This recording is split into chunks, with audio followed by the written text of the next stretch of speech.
नमस्कार मेरा नाम है राजीव कुमार बजाज यानी आर के बी। मैं हूं उस वक्त नेशन नाउ पर एडवोकेट प्रदीप नाम्बियार जी के साथ और हम सब हैं आपके साथ नेशन नाउ पर और नेशन नाउ रहेगा हमेशा आपके साथ। आप सबको जय हिंद, जय महाराष्ट्र, जय भवानी, जय शिवाजी। प्रदीप जी नमस्कार। नमस्कार सर, नमस्कार नमस्कार। Vande Mataram. Vande Mataram. And congratulations, what a great day for India. Aditya L1 launched today, fantastic. Yes, bilkul sir. Absolutely fantastic, really and truly wonderful. Great milestone, the fourth nation to do so. And as Prime Minister Modi said, Chandrayaan, Mangalyaan, Gaganyaan, we are going to go all through the universe. That's right. No man has gone before. And this L1 is going to be fantastic. It's going to take about, I think, 4 months to get to the Lagrange point 1. L1, it will take Lagrange point actually, but Lagrange will do.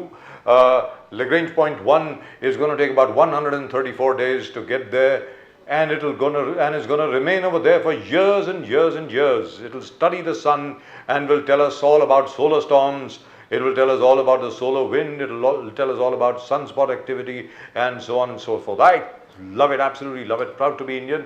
Really and truly, absolutely wonderful. And by the way, after that disastrous start today in the India-Pakistan match, and I've been saying it all along, Pakistan's a very, very tough team. The boys seem to have recovered. We've crossed the milestone of 200 runs. There Ishan Kishan seems to have done a wonderful job, and Hardik Pandya too is playing, and so is Ravindra Jadeja. I hope we score about 250. I think it'll be very difficult for the Pakistanis to score it, very frankly. But then that's only me. I'm always optimistic, as is everybody else.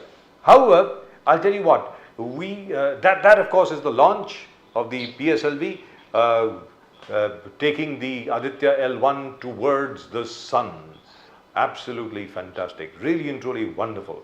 You know what, as I have said this so many times before, in 1969, I was just 7 years old, and in the school, there was this film which had come from USIS. We were actually able to see it of Neil Armstrong and Edwin Aldrin walking on the moon. और उस वक्त हम लोग मतलब बच्चे थे, आपस में बात करते थे कि यार एक दिन हिंदुस्तान को भी ऐसा करना पड़ेगा, and our seniors had laughed. Today, I am telling you, I feel so proud of what is happening. This is wonderful. And when I talk to my daughter, I'm sure the same thing would be happening when you talk to your daughter and your son. Exactly, sir. You know, the kids of today, they say, hey, we are India, we are capable of anything. Big deal. So what? They're not surprised. When we were growing up, we were growing as a third world nation. Yes. We had no confidence, lack of self-confidence, no motivation. We were just like underdogs. And today, look at, we are absolutely belligerent. We are confident, we are tough, we are decisive. And I tell you what, a lot of that credit must go to Narendra Modi. Irrespective of whatever. The fact remains, yes, from 2014 up till today, I know we're going to get reamed for this by a lot of our friends in the Congress universe, but the fact remains, after Modi has come along, everybody is surprised when India fails, you know. Yes, Nobody is at all surprised when India succeeds. No, any success is Mr. Modi's success because he beautifully markets the product very well. So everybody knows that any success that India does, Modi will take the credit. So it is better India loses than Modi take the credit. That's what, which is what I found very, very, very shocking, by the way, especially where the Congress is concerned and the other parties are concerned. They would rather that India loses rather than have Mr. Modi take the credit for it, which is so awful. Exactly. It's which is absolutely awful. But that is the way the whole opposition is playing. I mean, yes. I remember you discussing when Atal Bihari Vajpayee praised Indira Gandhi, yes, when Bangladesh was divided from Pakistan. So you need leadership like that. You need leadership that praises. Absolutely. You need leadership that, but then that is tell also them, yes, you stood because, Pradeep ji, सबसे बड़ी बात यहाँ पर ये बनती है, that is also because the BJP, which had its roots in the Jan Sangh, because at the time when Atalji praised Mrs. Gandhi and so did everybody else, at that time, all these chaps were in the opposition and they were used to being in the opposition. The Congress, somehow or the other, has never reconciled itself to being in the opposition. They have always been part of the ruling establishment. So it's taking them, a long time to do so. I tell you what, before we go across to our friend Mr. Abhishek Mishra ji of the Bharatiya Janata Party, this is a very important message for all of you. This is with regard to thalassemia. About 10,000 children are born every day in India with thalassemia. Just a simple blood test, can actually help you find out whether or not your child, who's yet to be born, or your child could suffer from thalassemia. Let's take a look. And Pradeep ji, of course, joins us today from Lonavala. Let's take a look at this message from Jackie Shroff with regard to thalassemia. Can we have that on, please? Minus 20 seconds. PS on ignition ആരംഭിക്കാം. Minus 15.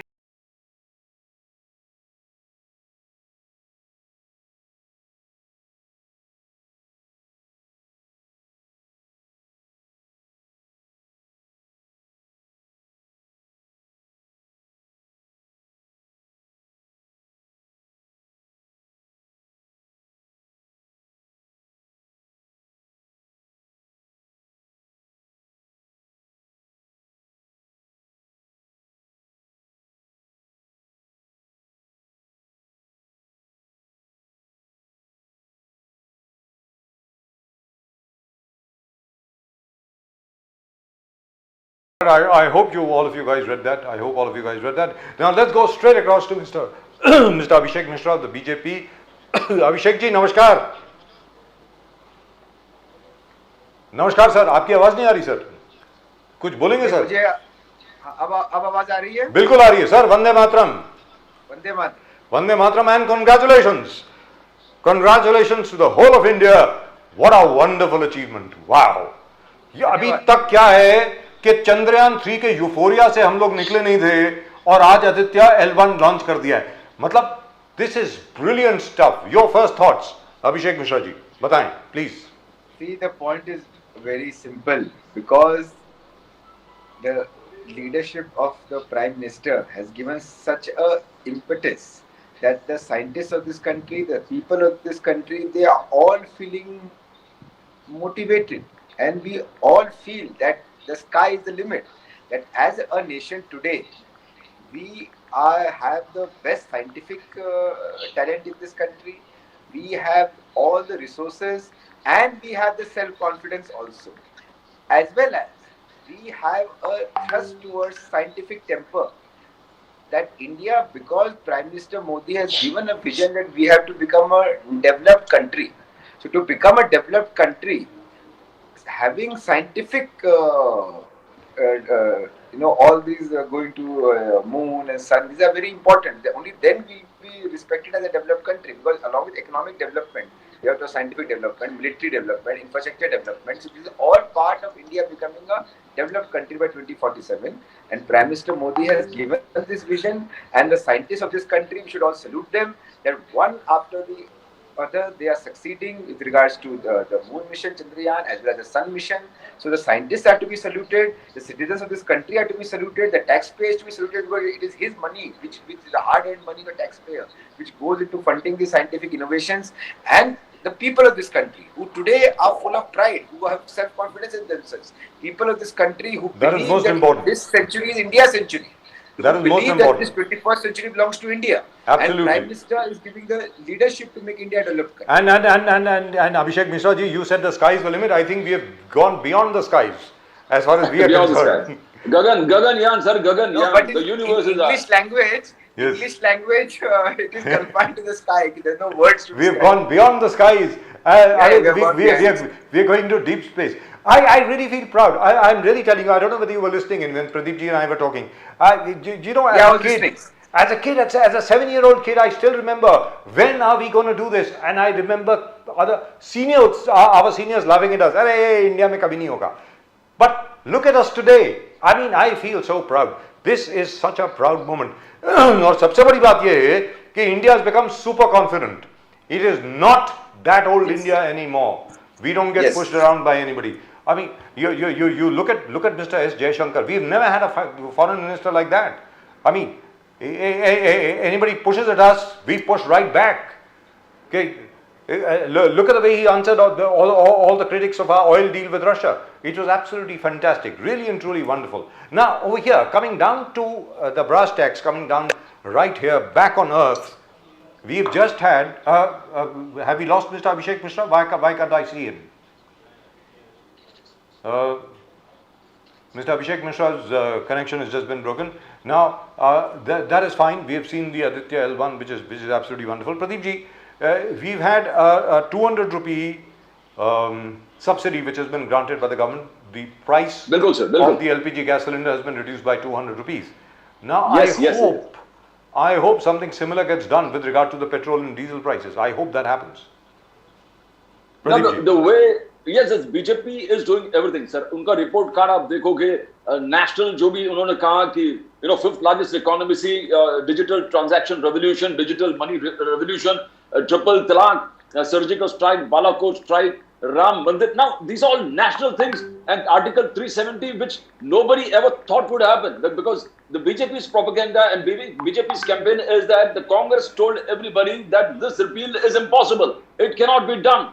Now, when they highlight these things to the people, definitely the Congress just प्रकार से 5 वचन, 6 वचन, 12 वचन, 11 वचन लेके लोगों के पास जा रहे हैं. जो आपने कहा कि prices are coming down, LPG, which Congress governments are giving 500 rupees, they are also giving women's pension, गरीब कल्याण के जितने भी योजना है. Now that is unbeatable. Which 5 state elections coming, what you're saying is absolutely one thing that BJP will have to ponder about. Are you going to reduce the petrol and diesel prices? Now that itself is a big thing. Probably the government is earning a lot of money from here to see that the public Jan Kalyan, Garib Kalyan schemes work. And probably, I think during when the elections run down for the general elections come, they might come up with something like how they reduced LPG. Now the opposition is ready to take the credit for that. As Aditya Thackeray said, 2 India meetings. India का 2 सभा जब meetings हो गए, उसके बाद Narendra Modi was scared. The PM Modi found that opposition unity like never before, and that's why that forced him to reduce the prices of LPG. Now, as if Aditya Thackeray is to be believed, अभी 3rd सम्मेलन हुआ India का, तो probably Mr. Modi might think about reducing petrol diesel prices also. और दूसरी बात ये ना प्रदीप जी, दूसरी बात क्या है कि जहां तक पेट्रोल और डीजल प्राइसेस का सवाल है, अब जो हमारी ऑयल कंपनीज है, they are back in the black. अभी कोई रेड में नहीं चल रही है, सबको प्रॉफिट हो रहा है, and they are on no profit no loss basis कई हैं, और बाकी सबको प्रॉफिट हो रहा है अभी. And we have also paid off the first couple of interest payments that were due on the oil pool account, on the oil debt that had been built up by the Manmohan Singh government. So I think now is the time to reduce the diesel and petrol prices. That would give a huge relief to just about everybody. और सबसे बड़ी बात यहाँ पर ये है प्रदीप जी, सबसे बड़ी बात यहाँ पर ये है कि जो आज की तारीख में what helped the Congress win the Karnataka elections was essentially LPG gas cylinder prices and other prices. अगर वो प्राइसेस आज अगर आप नीचे नरेंद्र मोदी नीचे ले आते हैं, तो कांग्रेस के पास बचा क्या है अभी, या इंडिया के पास क्या बचा है, ये बताइए ना. 2014 में जब मोदी साहब आए थे, when he took over the prime minister of the country, God was favorable on Modi because the petrol prices, the oil prices were below $50. Yes. Never in the history. I mean, at least when the last decade or two, it came down to $35. $35 a barrel. Yeah. Yes. So that was where you can say the stars were favoring Mr. Modi, and he could take on, balance all these problems created during the Congress regime, because at that particular time it was $140 per barrel. So when he took over, the stars were in his favor. He found for a long term, 2 to 3 years or 4 years, the oil prices were hovering around $50. Now that is where he gained. But all the gains he has culminated, we believe, into Garib Kalyan Yojana है, जो नल से जल है, हर घर शौचालय है, स्वच्छ भारत की अभियान है, किसान सम्मान है, आयुष्मान है, फिर तो all these things, उजाला है, तो all these things he says probably had been funded. 70 crore people को ration मुफ्त देना during the most critical time of the year. So these things has enabled. But ultimately, as you said, the greatest thing is people are not concerned about this. A government's job is to govern. Whatever the circumstances, most favorable government and the people like those government under most tedious circumstances and any circumstances, which government is going to give its maximum benefit? The poor man out there, he wants his gas at 500. The poor man wants electricity free for 200 units. The poor man wants his किसान कर्ज माफ, जो किसान है उसका कर्ज माफी पे उसको ध्यान है. वुमन पेंशन है, अगर 1000, 1500, 2000 रुपया गरीब घर में वुमन को मिलता है, सीनियर सिटीजन को पेंशन मिलता है, अपने जो फोर्सेस है, पेंशनर्स है, अगर पुराने पेंशन स्कीम उनको लागू होता, all these things materializes for the poor man. All the poor man is only concerned about this. आप उनको बोलेंगे हमने हाईवे बना दिया, हमने ये मेट्रो रेल देखो, मोनो रेल देखो, टनल देखो, ये लिंक रोड देखो, सी लिंक देखो. वो he's, as Mahatma Gandhi said, the smile on the man or the poor hungry man is only when he sees food. And Modi ji says that I have provided food for 70 crore people or 80 crore people. But if Congress comes out with a better scheme, the people have shown that they will go back to the Congress. I tell you what, I think we seem to have lost Mr. Abhishek Mishra. Mr. Abhishek Mishra's phone seems to be off and we are not able to get him back. So in the meantime, before we get our next guest, let's take a look at that thalassemia message again. It's a very, very important message. At the moment, Pradeep ji is in Advocate Pradeep Nambiar Sahab at the moment is in Lonavala. I am of course right here in Mumbai. Let's take a look at the thalassemia message from Jackie Shroff. This is a very, very important message. बहुत अहम message है ये, बहुत अहम संदेश है.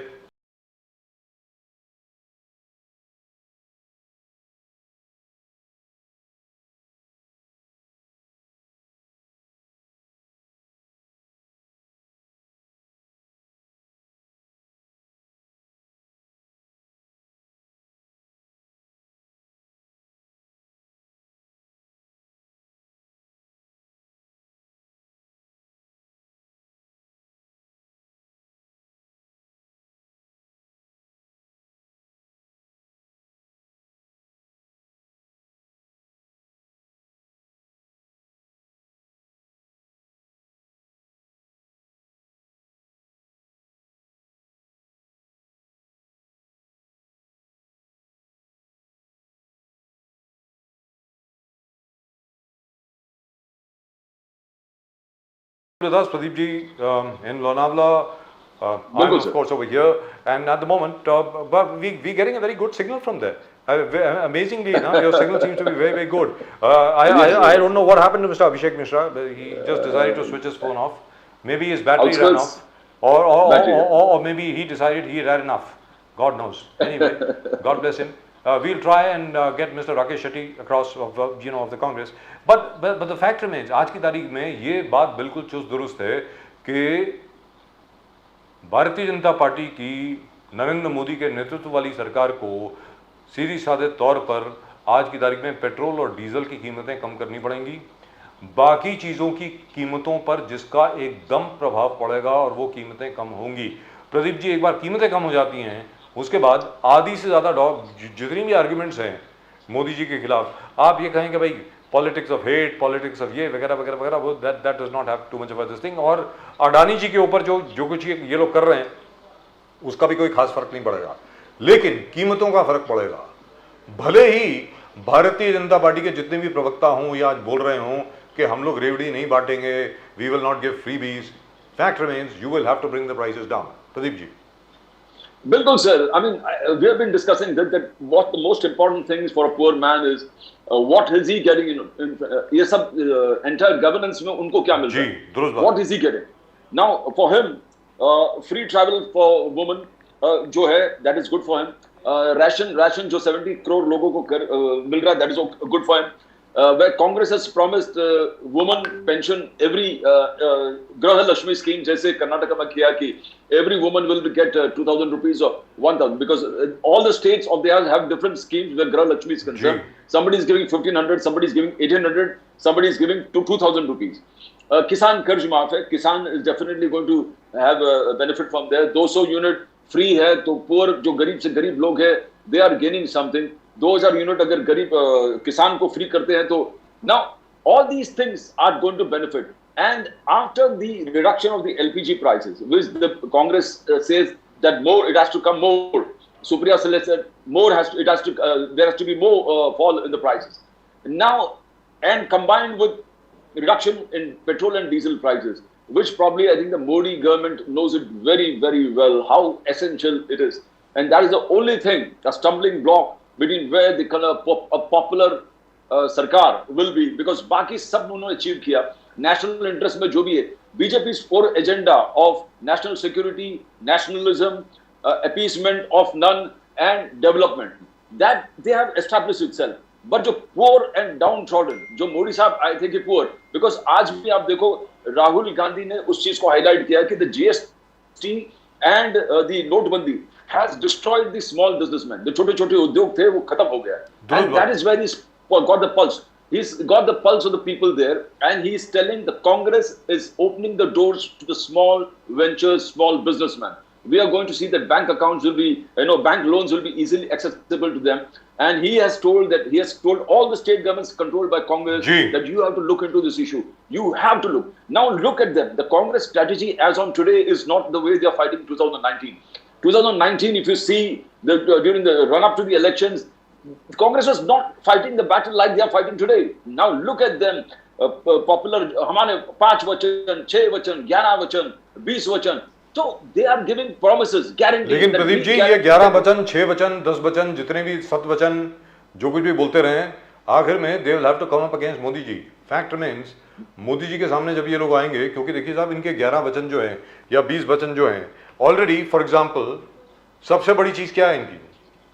200 unit free बिजली के, 200 यूनिट फ्री पानी फ्री, आप स्कॉलरशिप देंगे औरतों को, आप ट्रैवल फ्री करेंगे औरतों के लिए, महिलाओं के लिए, आप बाकी सब चीजें देंगे. लेकिन जहां तक बीजेपी का सवाल है, BJP has a strategy very very clear.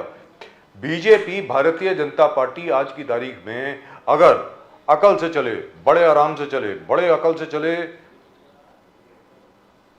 इनकी जो पूरी इंडिया की जो पूरी स्ट्रेटजी है दैट कैन बिकम अनस्टक. सीधी बात है. Number 1, that is the ideological emotional aspect. But if these India parties, the India alliance parties, there were 28 as Mr. Nizamuddin Rain of the BJP of the Congress corrected us yesterday, they were not 26, they're actually 28 now. अगर ये लोग 2 या 3 और को साथ में ले आते हैं, फॉर एग्जाम्पल जैसे केसीआर साहब जो हैं वो he keeps attacking the Congress etc. But if somehow the other he can be convinced in some form or the other to join this alliance and a couple of other people, then the BJP is in real trouble. Because Pradeep जी, ये 64% vote तो है ही, ये 64% vote जो है, इसका क्या करोगे? How will the BJP fight this? It will be very difficult. Sir, it's the first time the Congress is going with a defined strategy. They're going with a strategy saying that ये 62 or 64% vote जो anti-Modi है, against Modi है, we are going to channelize them into one platform and we are going to channelize them into a victory for the Congress-led opposition. Now that they are working to a plan, and it's not that they are just saying that we are going to do it. Their actions are saying that they are doing it. Now Karnataka में जिस प्रकार से they attacked Modi government on corruption, they at the same time they gave Jan Kalyan scheme, Garib Kalyan scheme. They say whatever you do, we are not going to. Then second thing, what Mr. Modi always talk about Muslim appeasement, they did it, and they did it openly. They said yes, we are with the Muslims and they are our brothers, and we are going, you can see DK Shivkumar was categorical. He was open. He said Muslims are a part of us and it's our duty to take care of their rights. And you found the en masse voting of Muslims for the Congress. Now that is a strategy, and they have been. If you see earlier 2019, Congress was confused. Should we adopt Hindutva or should we not go to the mosque? Should we not embrace our friends, Muslim friends? So these things were in the mind of Rahul Gandhi. Yes. When he used to Janodhari, kabhi Janodhari ban gaya, kabhi mandir jata tha. So confused they were not ready to take a stand. Today the Congress is taking a stand. They said ladies, OBC, SC, ST, tribal, Adivasi, and above all, we can see a very aggressive Priyanka Gandhi. Exactly. Very aggressive. I have seen her like this for the first time. They have actually started to attack the BJP on all that the BJP has been saying about Rahul Gandhi, all the nasty and condemnable things that they have been saying about Sonia Gandhi, about Rajiv Gandhi. Yes, for the first time I actually heard her say in Madhya Pradesh कि इन्होंने राहुल गांधी मेरे भाई को ये बोला कि उनको अपने पिता का ही मालूम नहीं है. Now these were things, if you remember, which used to be left unanswered at one time. And now Exactly. the Congress is very aggressively carrying out a campaign where they say that, you know, the Gandhi family has two martyrs in the family, namely Mrs. Exactly. Indira Gandhi and Rajiv Gandhi, which is, by the way, you Yes, can't, yes. and you can't argue with that. Fact remains, Exactly. Indira Gandhi was assassinated, Rajiv Gandhi was assassinated. Let's be very clear. और साथ में जो कांग्रेस का पूरा thrust है आज की तारीख में, प्रदीप जी, बहुत इंपॉर्टेंट है. उन्होंने कहा कि जिनके हाथ पर, जिनकी चमड़ी पर आज तक झरीट नहीं लगी, जिन्होंने जिंदगी में आज तक कभी अंग्रेजों का लाठीचार्ज या अंग्रेजों का हैदराबादी डंडा नहीं झेला, वो आज आजादी की बात कर रहे हैं. But yeah, and it is absolutely true. And whom are they quoting, by the way? They've picked up Guruji's book, Guru Golwalkar's book, a bunch of thoughts, and they're quoting from there. और वहां पर तो जो लिखा है भाई आप सबके सामने है. ऐसी क्या बात है, आप जितना मर्जी उसको ऑफ द बुक शेल्फ ले जाओ, जहां मर्जी ले जाओ, किताब तो है. And that, by the way, is the standard book and standard reading for the RSS. And the RSS कौन है? जग जननी है वो तो, भारतीय जनता पार्टी की.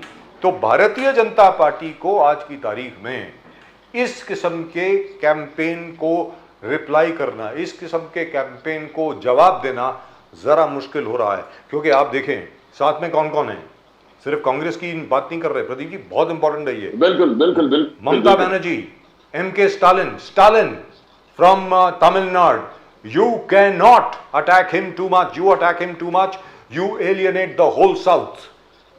उसके अलावा नीतीश कुमार, उसके अलावा ठीक है अखिलेश यादव तो शुरू से ही आपके खिलाफ थे, लेकिन ये सब लोग जब कंबाइन हो जाते हैं, सब लोग जब ये इकट्ठे हो जाते हैं तो बहुत बड़ी फोर्स बनती है.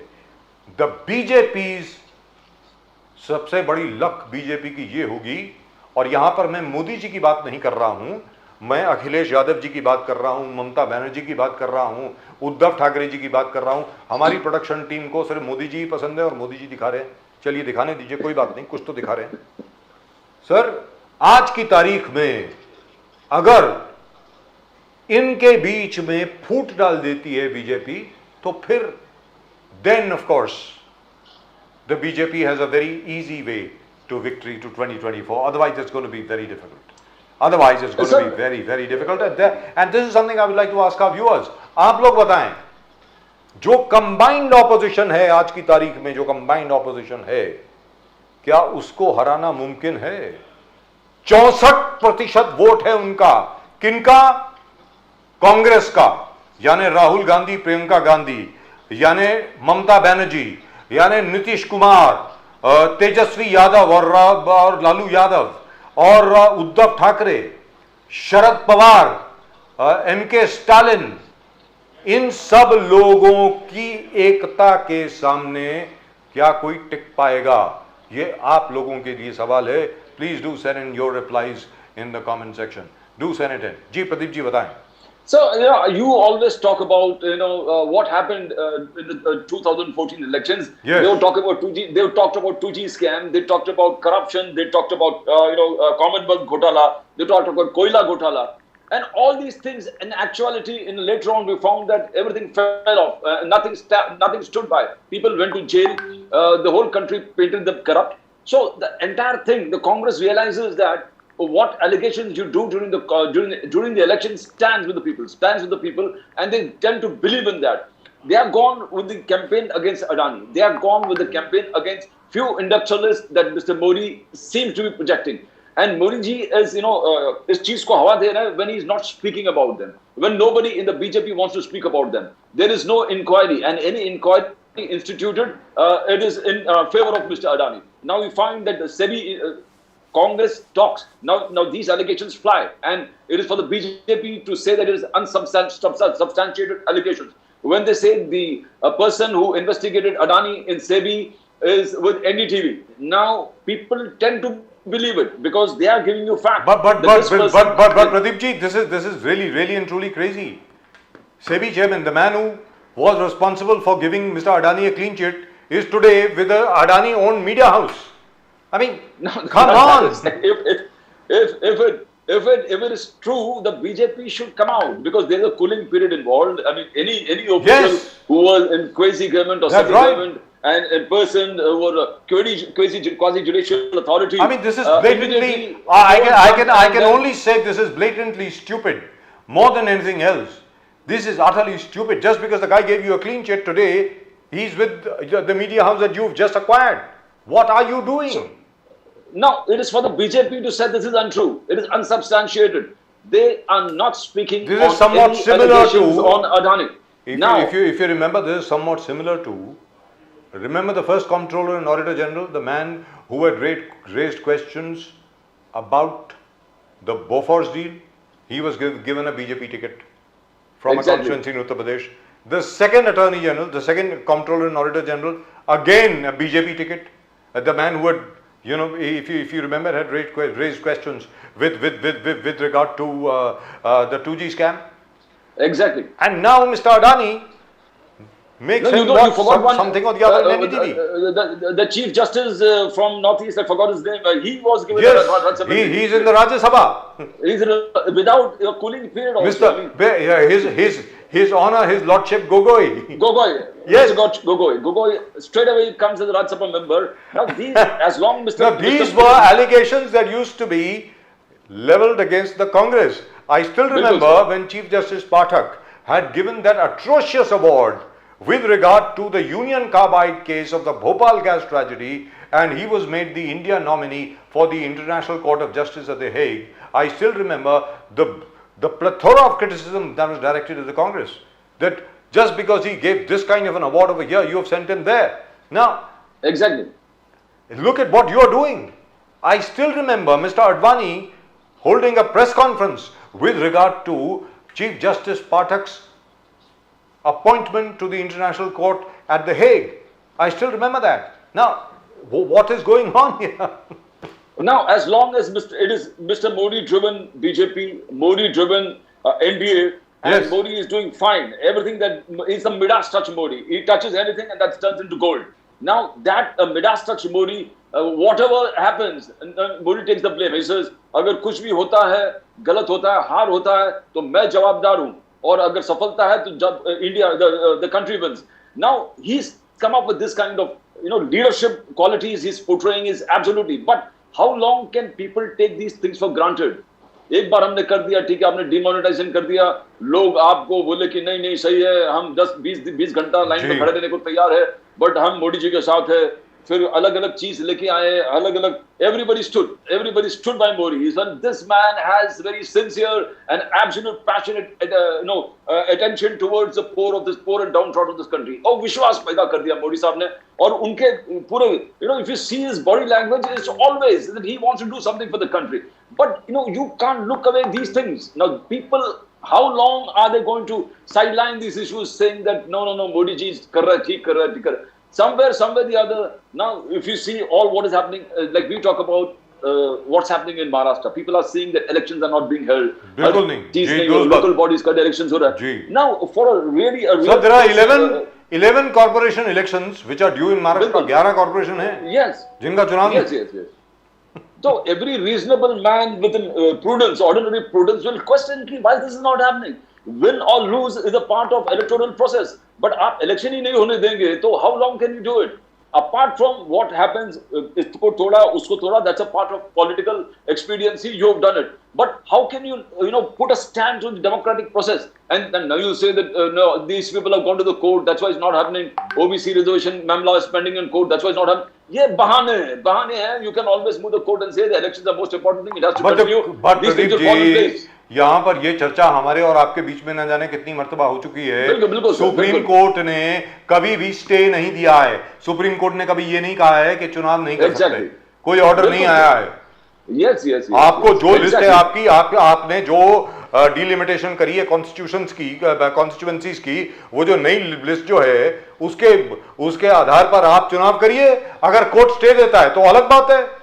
मतलब that's a separate issue. Here you don't want to hold elections. सीधी सादी बात है. इसका मतलब ये हुआ, जहां तक के हमारे जो ऑपोजिशन के लोग हैं उनके एलिगेशन में क्या कोई दम है? इसका मतलब यही हो गया ना कि आप डर रहे हैं चुनाव से. That is true. That is the only possibility, that the BJP doesn't want to face elections in Maharashtra, and that's why they dilly-dallying.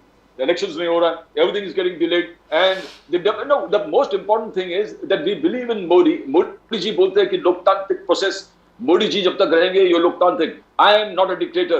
I am not वंशवाद के मैं रिजल्ट नहीं हूँ. I am not from, as he said, परिवारवाद से नहीं हूँ. मैं कहाँ से एक चाय वाला से बनके इस डेमोक्रेटिक प्रोसेस ने मुझे उठाकर प्राइम मिनिस्टर बना दिया. अपने कड़ी मेहनत और लोगों के प्रति लगन, जो गरीब से गरीब लोगों के लिए मैंने स्कीम्स और जो विश्वास लोगों के हैं उस चीज. So, but why don't you have the democratic process in Maharashtra then, and local bodies are concerned? Because and that too, which is the grassroots democracy. The lowest elected person is a corporator. Yes. आप वही चुनाव नहीं कर रहे हैं, मतलब क्या वही नहीं कर रहे.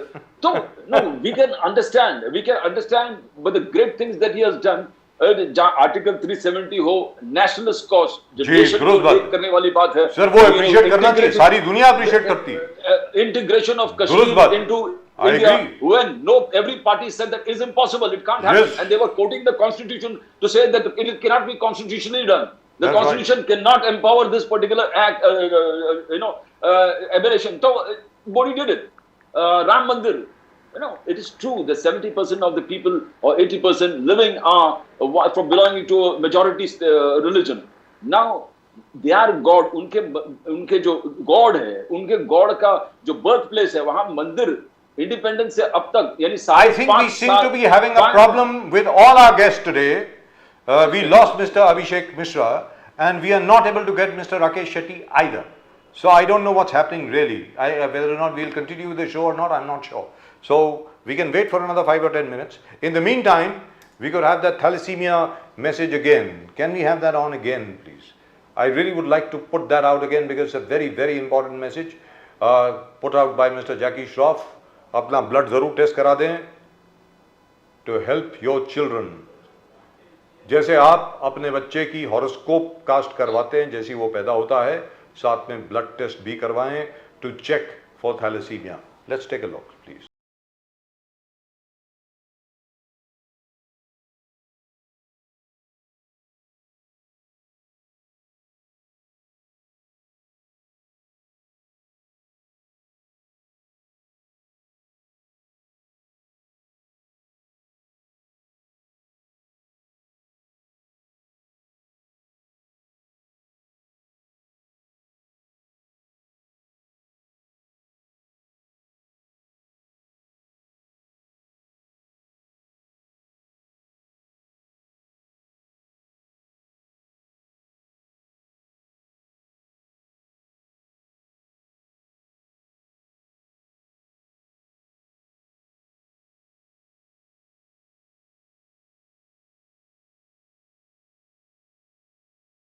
Back with me, and that of course was Mr. Jackie Shroff talking about thalassemia and how it is very, very important to get your blood checked, and it is really and truly very, very, very important. Now, but the fact remains, Pradeep ji, सबसे बड़ी बात यहाँ पर आती है, जैसे Bharatiya Janata party will have to answer कि आपने शिवसेना को तोड़ा, सीधी बात है. Nobody will believe कि आपने नहीं तोड़ा, आपने तोड़ा, इसमें कोई दो राय नहीं है. ठीक है, टूटने की कगार पर थे, अगर टूटना नहीं चाहते तो नहीं टूटते, सिंपल बात है. आपने एनसीपी को तोड़ा, आप ये नहीं कह सकते कि आप तोड़ना नहीं चाहते थे. उधर आपने रामविलास पासवान जी की पार्टी को भी तोड़ा. आपने भरसक कोशिश करी तृणमूल कांग्रेस को तोड़ने की, नहीं टूटी. आपने भरसक कोशिश करी कांग्रेस को तोड़ने की, नहीं टूटी. तो ये सवाल जो है ये भारतीय जनता पार्टी से पूछा जाएगा कि आप अगर अपनी सरकार नहीं बना सकते तो जो सरकार सत्ता में है उस पार्टी को तोड़ करके फिर भी बीजेपी की सरकार बन जाती है. कहने का मतलब चुनाव जो भी जीते सरकार बीजेपी की बनेगी. I think we have mister Rakesh Shetty with us finally. Rakesh Shetty साहब नमस्कार. नमस्कार. So congratulation sir, congratulation. Very good meeting of the India alliance. जबरदस्त मीटिंग रही इंडिया अलायंस की. You must be a very happy man. You must be really and truly a very, very happy man. It went off much better than expected. कुछ कहेंगे sir उसके बारे में, बताएं sir please.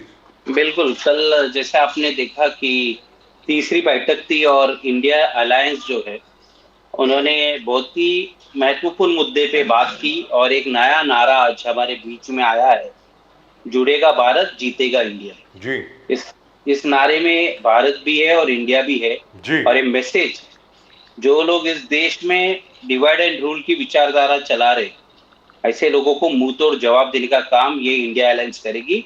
और आपने कल अगर देखा होगा तो ऐसे पार्टियां, जो पार्टियों के बहुत सारे क्षेत्र में, जैसे दिल्ली में कांग्रेस भी है, आम आदमी पार्टी है, कांटे की टक्कर है। हमारे पश्चिम बंगाल में ममता बनर्जी और सीपीआई है, कांटे की टक्कर। मगर ऐसे पार्टियां अपना डिफरेंसेस छोड़कर इस देश का विचारधारा को बचाने के लिए एक साथ आ रहे हैं, ये बहुत बड़ी बात। जबरदस्त, एब्सोल्युटली जबरदस्त। And I hope that continues, क्योंकि आज की तारीख में अगर देखा जाए, जैसे प्रदीप जी और मैं अभी डिस्कस कर रहे थे, राकेश शेट्टी साहब, कि the only way BJP can win कि अगर इंडिया अलायंस में फूट पड़ जाए। अगर आज आप लोगों में फूट पड़ गई तो बीजेपी जीतती है, अगर आप लोग इकट्ठे रहे तो बीजेपी का जीतना बहुत मुश्किल है साहब। देखिए, जो फूट पड़ना था पिछले 9 साल में अगर आप देखोगे तो हर पार्टियों के बीच में दरार भारतीय जनता पार्टी ने ऑलरेडी डाला हुआ है। जैसे आप देखिए, आज रामविलास पासवान जी की पार्टी है, उसका 2 टुकड़े कर दिए, शिवसेना का 2 टुकड़ा हो गया, एनसीपी का 2 टुकड़ा किया है। सभी जगह आप देखो देश में बड़े बड़े लीडर्स, कांग्रेस के आप देखिए आसाम में 2014 में जिस विश्वास शर्मा जी के ऊपर ईडी की इंक्वायरी बिठाई, उनको हमने मंत्री पद से हटा दिया, उनको ही मुख्यमंत्री बना दी। महाराष्ट्र में अपना उदाहरण है आपके सामने, अजित पवार जैसे नेता, जिसको खुद प्रधानमंत्री कहते कि घोटालाबाज है, और आपने उनको डिप्टी सीएम बना दी।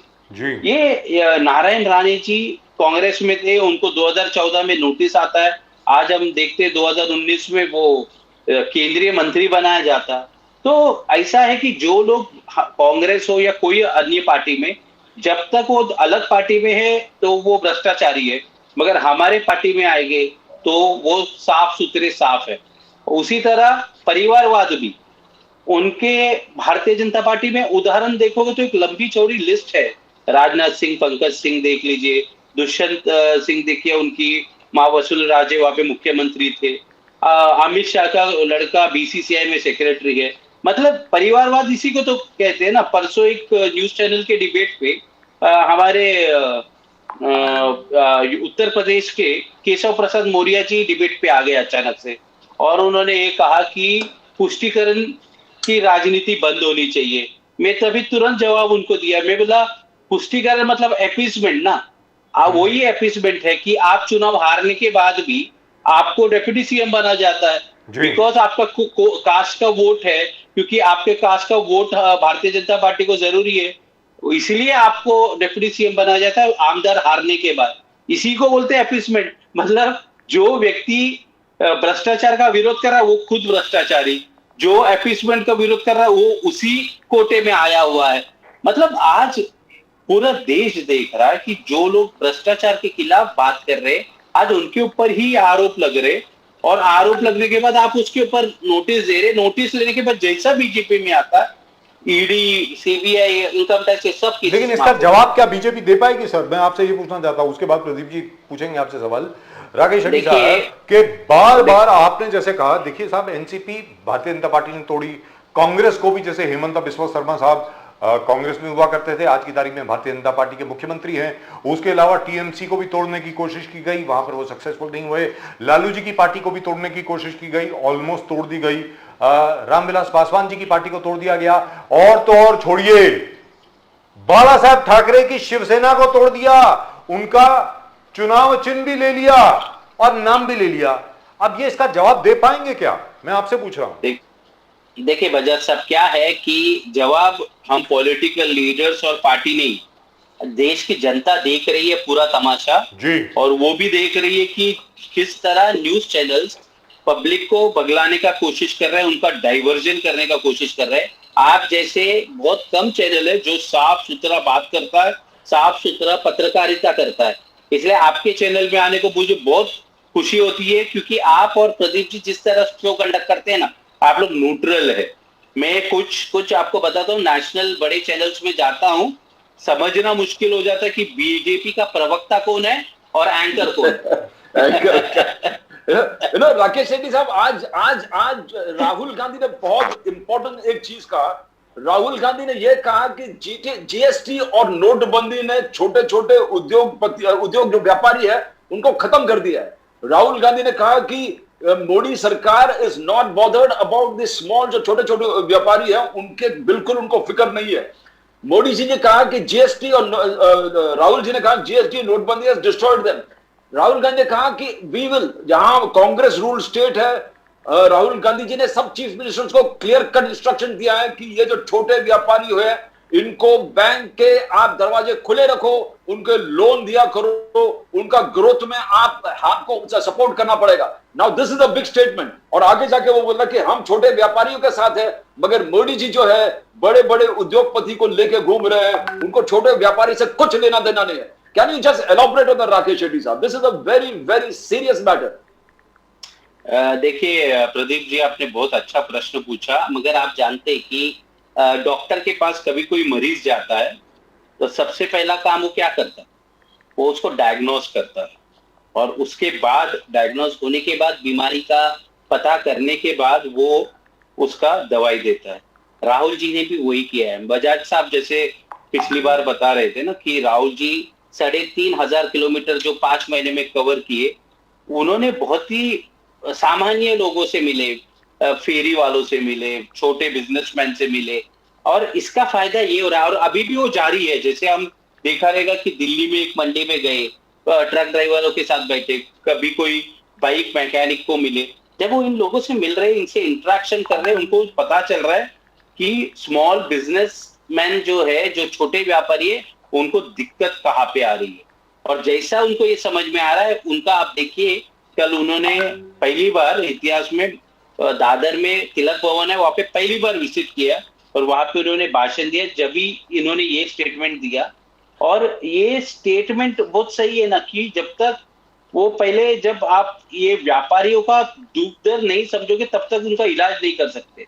और जैसा राहुल जी ने इन लोगों से मिला, इनका समस्या समझ लिया, आगे आप देखोगे 2024 के बाद जो भी सोल्यूशन होगा, स्मॉल बिजनेस जो ट्रेडर्स एंड मैन्युफैक्चरर्स है, उनको बहुत उसका बेनिफिट होगा। राकेश शेट्टी साहब, मगर आज अमित शाह ने यह कहा कि जो भूपेश बघेल सरकार है, भूपेश बघेल छत्तीसगढ़ में, बोले कि पूरा घोटाला की सरकार है। अमित शाह जी का कहना है, अमित शाह जी कह रहे हैं कि वन विभाग टेंडर में 4,000 करोड़ का घोटाला। गोबर को भी छोड़ा ने। एक्चुअली आपके घर सरकार ने बीजेपी का जबरदस्त स्कीम उठा दिया, गोबर भी किसान से ले रहा था, गोमूत्र भी किसान से खरीद रहा था, मगर अमित शाह जी का कहना है कि उसमें भी घोटाला कर दिया है भूपेश बघेल जी ने 1,300 करोड़ का।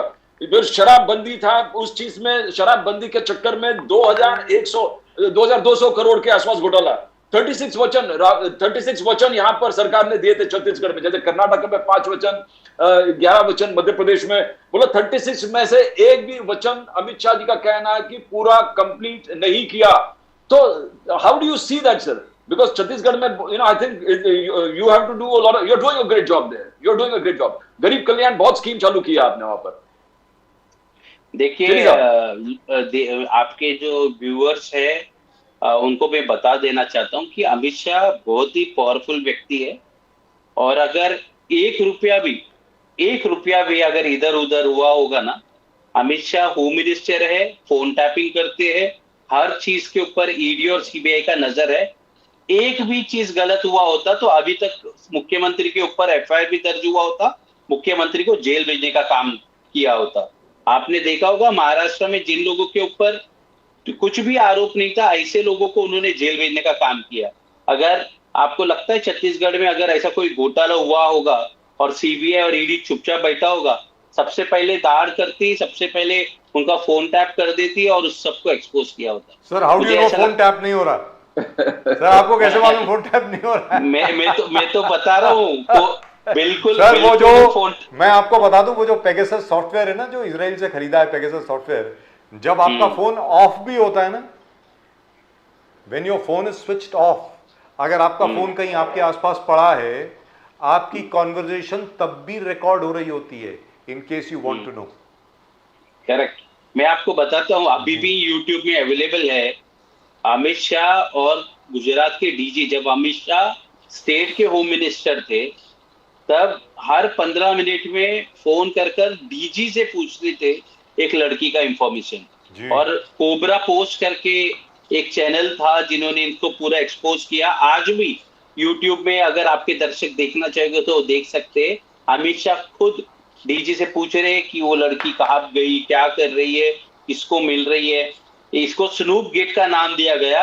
मतलब जब आप गुजरात के होम मिनिस्टर थे, आप इतने छोटे छोटे चीज के ऊपर ध्यान देते थे। आज आप देश के होम मिनिस्टर है।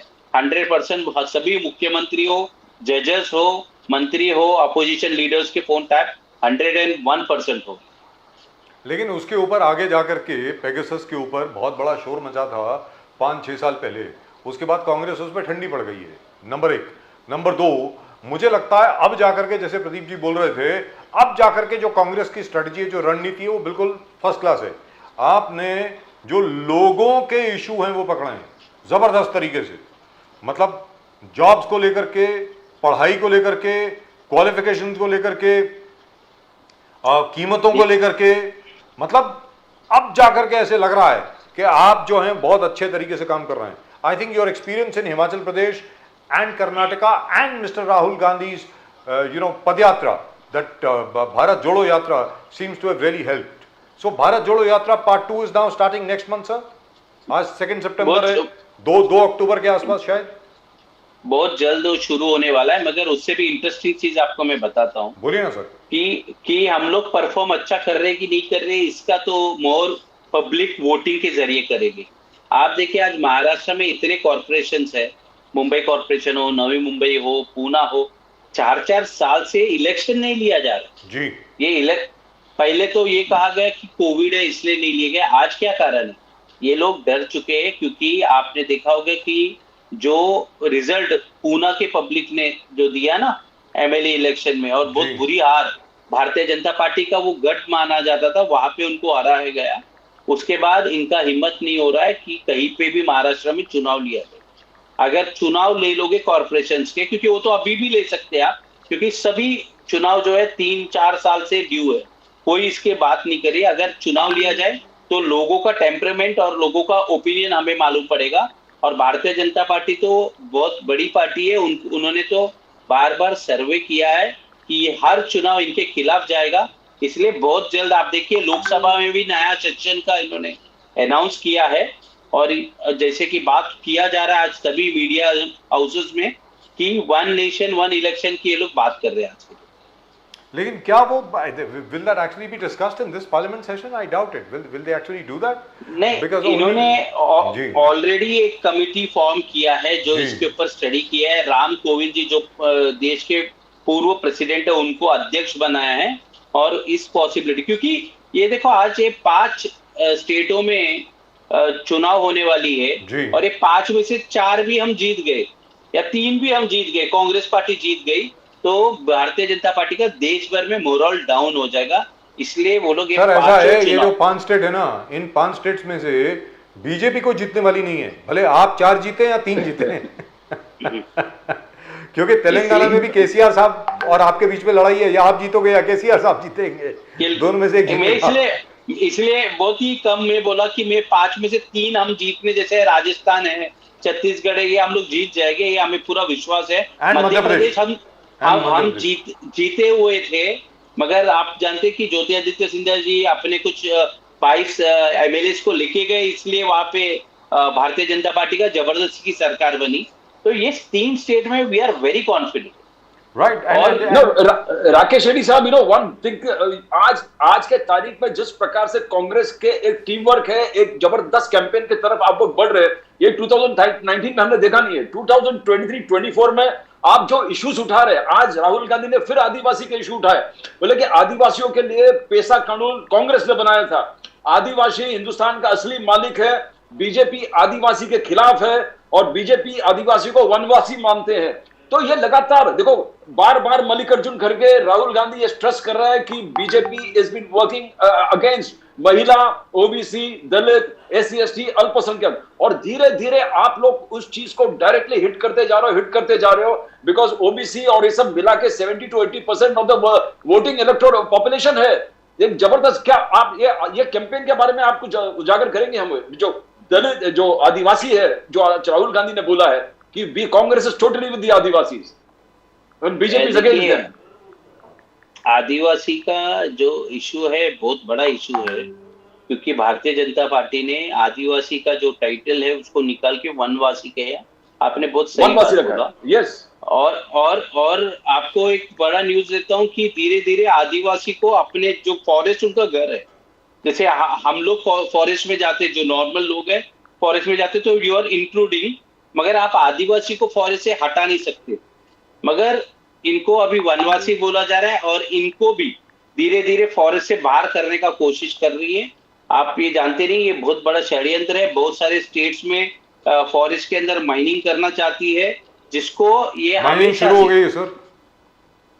आदिवासी समाज इसी को, क्योंकि पेड़ पत्ते नदी सब इनका घर है, और धीरे धीरे वहां पे अगर माइनिंग किया जाएगा फॉरेस्ट खराब हो जाएगा, ये इनको घर मानते हैं। इसलिए इनको वनवासी बोलकर इनको सिटी में लेके आने की कोशिश जहां पे भी भारतीय जनता पार्टी का सरकार है वो कर रही है, क्योंकि उनको इंटरेस्ट है, क्योंकि उनके कुछ दोस्त है जिनको माइनिंग में बहुत इंटरेस्ट है, और उनका फायदा के लिए इनको वनवासी बोला जा रहा है और इनको पुनर्वसन करने का कोशिश किया जा रहा है। लेकिन यहाँ पर मैं अपने दर्शकों को एक चीज बता दूं, प्रदीप जी आप भी जरा सुन लीजिए, पता नहीं आपको याद होगा कि नहीं। शेट्टी साहब आप भी जरा सुने सर। 2013 की बात है। 2013 में आदरणीय सामान्य राहुल गांधी जी मध्य प्रदेश गए थे, और वहां पर जो I don't want to name the firm, उनको जो बहुत बड़ा कॉन्ट्रैक्ट मिल गया था एल्यूमिनियम माइनिंग के लिए, Rahul Gandhi was the first man to oppose it. और उन्होंने सभी आदिवासी भाइयों बहनों को यह कहा था कि मैं राहुल गांधी तुम्हारे साथ खड़ा हूं, अगर किसी को कोई प्रॉब्लम हो तो आप मेरे घर पे आइए या मेरे साथ संपर्क कीजिए। तो ये राहुल गांधी जी का आदिवासियों के प्रति जो प्रेम है वो अभी का नहीं है, बहुत पहले का है जी। शेट्टी साहब, आदिवासी को हमेशा आदिवासी बोला जाना चाहिए, वनवासी बोल के उनको एक षड्यंत्र के अंतर्गत पुनर्वासन करने का जो कोशिश किया जा रहा है, इसका हम लोग विरोध कर रहे हैं और हमेशा कांग्रेस पार्टी इसका विरोध करती है। सर पुनर्वसन तो उसका होता है ना जिसको पुनर्वसन चाहिए। अब जिसको पुनर्वसन चाहिए नहीं वो जंगल में ही रहना चाहता है, अब आप उसका जबरदस्ती पुनर्वसन कर रहे हैं, ये क्या हुआ? ये तो कुछ मतलब नहीं माना। मैं आपको एक उदाहरण देखता हूँ कि आज आपका स्टूडियो अंधेरी में शायद, बट आप थोड़ा सा दूर आओगे तो बोरीवली के पास आप आओगे तो वहां पे भी आदिवासी, ओरिजिनल आदिवासी मुंबई के अंदर भी मौजूद है, क्योंकि संजय गांधी नेशनल पार्क जिसको हम कहते हैं जी, तो ये उनका घर है। वो कभी वो जंगल छोड़ के जाएगी नहीं, बिकॉज उनका जो इकोसिस्टम है, उनको जो रहने का आदत उसी में, तो सिटी में आके ये लोग नहीं रह पाएंगे। सर 52 पाड़े हैं वहां पे, 52 पाड़े हुआ करते थे। करेक्ट। इधर अपने आरे फॉरेस्ट में, और उसके साथ में जो संजय गांधी नेशनल पार्क है वहां पे अब कितने रह गए मुझे मालूम नहीं है, क्योंकि वहां पर भी बहुत लोगों को स्थानांतरित किया गया है। आपके दर्शकों को बता दूं, उसी जगह पे झाड़ काटकर और रिजर्व फॉरेस्ट के जगह को काटकर मेट्रो 3 के लिए जो शेड का षड्यंत्र कर रहा था वही। और यही मैं आपको बता रहा हूँ कि जहां पे भी इनका बिजनेस इंटरेस्ट है वहां पे इनको वनवासी बोल के पुनर्वसन का कोशिश किया जाए। इसलिए but the fact remains, as far as what Pradeep ji said just now, the fact remains that as far as scheduled castes are concerned, scheduled tribes are concerned, OBCs are concerned and minorities are concerned, आपने उनका जो consolidation शुरू किया है आपकी सभी parties ने, if you are able to succeed in that, then I don't see how the India alliance can be defeated. I mean, there'll have to be a miracle. How will they defeat you? नहीं, बहुत मुश्किल है, क्योंकि मैं आपको एक data दे देता हूँ सिंपल। जैसे कल हम लोग बहुत 3-4 दिन से हम लोग ग्रैंड हयात में थे, हम लोग सब कैलकुलेशन कर रहे थे। तो 2019 में जो भारतीय जनता पार्टी का एनडीए है जी, उनको करीबन 21 करोड़ वोट मिला था पूरे 2019 लोकसभा में। 2019 लोकसभा में आज जितनी पार्टी है इंडिया अलायंस में, we had got around 30.85 lakh रुपए, मतलब 30 करोड़ 85 लाख इतने वोट हमें मिले। तो ये क्लियर है, क्योंकि हम लोग अलग अलग पार्टी है, अलग अलग कैंडिडेट से, तो हमारा वोट विभाजन हो गया। अगर एक साथ इंडिया अलायंस रहती है तो मुझे लगता है कि 300 के ऊपर सीट्स निकालना कोई बड़ी बात नहीं है। जी, दुरुस्त बात, एब्सोल्युटली। नो, आज बीजेपी सोशल मीडिया जो हम लोग शुरुआत किए थे वही कार्यक्रम उनका प्रोग्राम लेके चल रहा है कि देखो परिवारवाद का किस प्रकार उत्तम उदाहरण है इंडिया का बैठक। लालू, तेजस्वी, सोनिया, राहुल गांधी, अखिलेश यादव, डिंपल यादव, उद्धव ठाकरे, आदित्य ठाकरे, ममता दीदी, भतीजा उनका भतीजा को प्रमोट कर रहे हैं। तो ये पूरे देश, बीजेपी का कहना है, पूरे देश मंच पे ये देख रहा है कि परिवारवाद का, तुष्टीकरण का, भ्रष्टाचार का एक अनोखा एग्जाम्पल। तो how are you going to convince the people that this is wrong, this is not परिवारवाद? देखिए, मैं आपको इसमें सिंपल चीज बताता हूँ। सोनिया गांधी हो, राहुल गांधी हो, अखिलेश जी हो, ममता बनर्जी हो, इनको लाखों वोट से पब्लिक ने इनको चुन के दिया है। परिवारवाद उसको बोलते हैं कि अगर राजा का बेटा रानी के पेट से अगर आता है ना, तो उसको परिवारवाद बोलते हैं।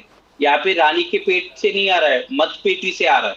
इनको वोट मिला है इसलिए ये लोग मेंबर ऑफ पार्लियामेंट बने। ममता बनर्जी को वोट मिला है, पब्लिक ने चुना है, इसलिए वो मुख्यमंत्री बनी। राहुल गांधी को वायनाड के लोगों ने चुना है, इसलिए वो मेंबर ऑफ पार्लियामेंट बने हैं। आदित्य ठाकरे हो, उद्धव ठाकरे हो, ये लोग सबको चुनाव जीत के आए हुए। तो अगर ये डायरेक्ट नॉमिनेटेड होते तो मैं ये मान सकता था, मगर ये सब लोग लाखों मतलब 5-5 लोगों के वोट से चुन के आए और ये इंडिया का डेमोक्रेटिक फ्रेमवर्क से आए। तो मुझे लगता है कि इनको परिवारवाद बोलना ये गलत है, क्योंकि क्या गलती है? वहां पे राहुल जी गए, उन्होंने उनको चुना, तो मतलब आप वायनाड की पब्लिक को क्या बोलना चाहते हो कि राहुल गांधी को मत भेजो? और अमेठी की पब्लिक ने किसी और को चुना, सीधी बात है। तो परिवारवाद कहां से हो गया? करेक्ट है, बिल्कुल करेक्ट। और अगर हाँ, ये अगर बात होती कि राहुल जी चुनाव नहीं जीतते और डायरेक्ट आए होते, तो आप बोल सकते कि ये परिवारवाद है। सर, आप ये बताएं, आपने वोट्स, नंबर ऑफ वोट्स की बात करी, वो बिल्कुल दुरुस्त है जो आपकी बात है कि in terms of number of votes etcetera, but India alliance का जो 30 करोड़ में जी, but according to the vote share of the NDA alliance, I am talking about NDA, not BJP. According to the NDA vote share in 2019, that was around 45.3%. UPA का जो vote share था, that was 27.5%, and the others were 21% and 6.5%. And if you are able to get those guys also with you, then you have a very good chance of proceeding further. बिल्कुल। NDA के जो 45% हैं उसमें से काफी कम हुए हैं, क्योंकि काफी लोग एनडीए छोड़े हैं, लेकिन और वो सब काफी लोग उसमें से आपके साथ आए हैं और उसमें डिवीजन भी हुआ है। जैसे एनसीपी में डिवीजन हो गया है, जैसे शिवसेना में डिवीजन हो गया है, इसी प्रकार अलग अलग जगह पर भी। लेकिन फिर भी it's a very substantial vote share, क्योंकि ये कहा जाता है जो भारतीय जनता पार्टी का वोट जो होता है वो वेवर नहीं करता है, वो कहीं और नहीं जाता है, वो बीजेपी को भी पड़ता है। बिल्कुल। तो उसके साथ आप कैसे लड़ेंगे? बजट साहब, ये मैं भी मानता हूँ, मगर ये आपका सही है कि भारतीय जनता पार्टी का जो कोर वोट है वो वहीं पे रहेगा। मगर हमें बहुत बड़ा डाउट है कि करीबन 6 से 7% जो फर्स्ट टाइम वोटर्स थे जी, जो 2014 में आए और 2019 में आए, और कुछ लोग प्रोग्रेस मेंटालिटी, जैसे मोदी जी इंक्लूसिव डेवलपमेंट की बात करते थे, वो सब सुनकर जिन्होंने डाला, वो करीबन 7% होगा। जो उनका आज आप देखते हैं कि वर्ल्ड में सबसे बड़ा पेपर है गार्डियन है और फाइनेंशियल एक्सप्रेस है, इसमें फाइनेंशियल टाइम्स नरेंद्र मोदी और अदानी का लिंक पूरे वर्ल्ड में पढ़ रहे लोग, और देश की छवि खराब हो रही है। जो 5 to 7% वोटर है ना, that will be a swing vote, और वो मुझे बहुत कॉन्फिडेंट है कि ये जो करप्शन चार्जेस है और ये 5 साल में जो उन्होंने भ्रष्टाचारी लोगों को ऊपर आरोप लगाया और उन्हीं को अपने पार्टी में लिया, और खुद बीजेपी के अंदर बहुत सारा लड़ाई चल रहा है जो दिख नहीं रही है। क्योंकि आज महाराष्ट्र पकड़ लीजिए, आज आपको पता है कि यहाँ पे सुधीर मुनगंटीवार है, उन्होंने ओपनली बोला कि हम खुश नहीं है कि एकनाथ शिंदे को मुख्यमंत्री बनाया, उसके बाद अजित पवार को आपने लिया। उन्होंने तो ये बोला कि मैं भारतीय जनता पार्टी को पहचान ही नहीं पा रहा हूँ, कहाँ बिल्कुल तो नहीं, अगर एमएलए नहीं पहचाने पा रहे, शिवसेना नहीं पहचान पा रही है, तो पब्लिक तो पहचान रही है। और मुझे पूरा कॉन्फिडेंट है 5 to 7% जो मोदी जी के प्रोग्रेसिव सोच के कारण आए थे वो लोग निराश हुए और वो स्विंग करेंगे. Right, Rakesh Shetty Sahab, thank you very much. But I'll tell you what, even with the old figures, the NDA could get only 45% of the vote. So Correct. 55% is still there for the taking. Yes. 55% है आपके पास. बिल्कुल. We are which hoping you for can the play best with. there and we are going to give a very good fight in the coming election. और राहुल गांधी जी ने जैसे कहा कल तिलक भवन में जब उन्होंने एक सभा को एड्रेस किया कि 60% से ज्यादा वोट है अभी जो इंडिया अलायंस की पार्टी है उनका मिला करके. अगर ये सब Correct. लोग एक 1-to-1 कॉन्टेस्ट अगर हो जाए बीजेपी के साथ, अगर 1-to-1 कॉन्टेस्ट हो जाता है बीजेपी के साथ तो या एनडीए के साथ तो फिर the game is over. Let's be very clear. Yes. Sir गरीब कल्याण स्कीम्स जो आप लोग चला रहे हैं दैट इज अनबीटेबल. आप उसको Correct. बीट ही नहीं कर पाएगा. मोदी जी उस तरफ आ ही नहीं रहे, बोले कि ये खर्च है, फिजूल का And खर्च है. Pradeep ji, the other thing which Rakesh Shetty Sahab mentioned, which is very important. बिल्कुल. Sir, scheduled castes, scheduled tribes, minorities and OBCs. Yes. इसका अगर consolidation हो जाए, you are looking at almost 70% of the vote, not 70%, even not even 60%. So Exactly, sir. so and Congress is working like a 83 World Cup का Indian team था ना, ऐसे ही कांग्रेस जिस प्रकार से चल रहा है. you mean not like the cricket team today? You mean not like the cricket team today? मतलब आज की cricket team नहीं. 1983 World Cup team. I mean, it was everybody gelling with everybody with one motive to win the World Cup. Yeah, But that was we fantastic. still managed to get 266 runs, which is fantastic. Even today, Yes. even when everybody had written off the team, but all the same. Rakesh Shetty Sahab, we won't keep you any longer. Thank you very much, sir, and Thank you. congratulations again on the India Alliance meeting, which was conducted very, very successfully. Thank you so much. Thank you, Namaskar, sir. sir. Thank और you, Vande thank मातरम. जय Hind. Vande Mataram. Right, and Pradeep ji, as far as we are concerned, in terms of nation now, we've always tried to present a very, very neutral outlook over here. Neutral, absolutely. जी, और जहाँ तक जैसे for example हम लोग हमेशा कोशिश करते हैं कि जो भी स्पोक्स पर्सन हो, जिस भी पार्टी का प्रवक्ता हो, उसको अपनी बात कहने का मौका दिया जाए, क्योंकि every political party has a following and they have the right to express themselves. सीधी सादी बात है. भले वो बीजेपी के हो. अभिषेक मिश्रा जी क्यों भाग गए मुझे मालूम नहीं है. मतलब आज तो कुछ भी नहीं हुआ. आज तो सर कोई डिस्प्यूट भी नहीं हुआ. मतलब वो तो पहले बार टमाटर थे. सर एक बार टमाटर थे, उसके बाद चाइना का बॉर्डर आ गया, एलएसी आ गया, वो मेरे साथ. अब ये तीसरी बार तो आदित्य L1 पे बात कर रहे थे and he decided to maybe he decided to take off after Aditya L1 maybe. Yes, बिल्कुल. बिल्कुल sir. But I tell you what, Rakesh Shetty साहब ने जो बोला ना, उसमें बहुत बड़ा लॉजिक है साहब. अगर मान लीजिए ये सारी पार्टियां इकट्ठी रहती हैं and it will be a huge task, let's be very clear. It will be a huge, just a monumental task for all these guys to remain together and Pradeep ji to arrive at ticket distribution. That is going to be very, very difficult. वहाँ पर क्या होने वाला है किसी को मालूम नहीं है. Which is why they said as far as more or less they have decided on majority of the seats. It's going to be a 1-to-1 contest. They have agreed because only Congress has a national presence where these parties are concerned. And they have no Pradeep ji, as you have mentioned here on the show so many times, 19.47% vote Congress का है. 19.37% vote जो कांग्रेस का ही है ना. तो और जितने states में आज कांग्रेस है उतने I don't think any of these India alliance partners Mamata. So the formula is actually the formula is very clear. The formula is very clear. जहां पर भी चुनाव हुआ, whosoever has lost, जो सेकंड आया है कैंडिडेट यानी बीजेपी का या एनडीए का जो जीता है, उसके बाद जो सेकंड जहां से जो जीता है उसको तो टिकट रिपीट होगी. जहां से जो भी जीता है उसको उसकी टिकट तो रिपीट होगी. और जहां से जो सेकंड आया है, जो पार्टी सेकंड आई है, उसको टिकट दे दीजिए. मामला खत्म. That's it. You don't need anything else. If the Congress really works on this immediately, in Bengal they have to deal with Mamta. Exactly, they have to. Mamta is not there anywhere else apart from West Bengal. Yes. Now, if Stalin is concerned, and Tripura, they have to deal. But Tripura does not have too many seats anymore. Doesn't too many seats. And where Stalin is concerned, they have to only talk about Tamil Nadu. Tamil Nadu, yes. where YSR और ये तो BJP के साथ चले गए, तो there it is open and there is nobody else there. I mean, it is only the Congress versus YSR, Congress versus KSR. So all these states, most of the states, if the Congress work very decisively and very fast, the pura seat sharing ka ceremony, Uddhav Thackeray doesn't have any presence anywhere except Maharashtra. Sharad Pawar confined to Maharashtra. If you see regional leadership, their areas has always been defined. So if the Congress really works and pushes, only problem will be Arvind Kejriwal, where he is in a few states here and there. So he will try to push himself. लेकिन वहां पर भी प्रदीप जी, वहां पर भी जो formula है बहुत सिंपल है. जैसे मैंने कहा कि भाई पिछली 7 सीटें दिल्ली में सारी की सारी बीजेपी ने जीती.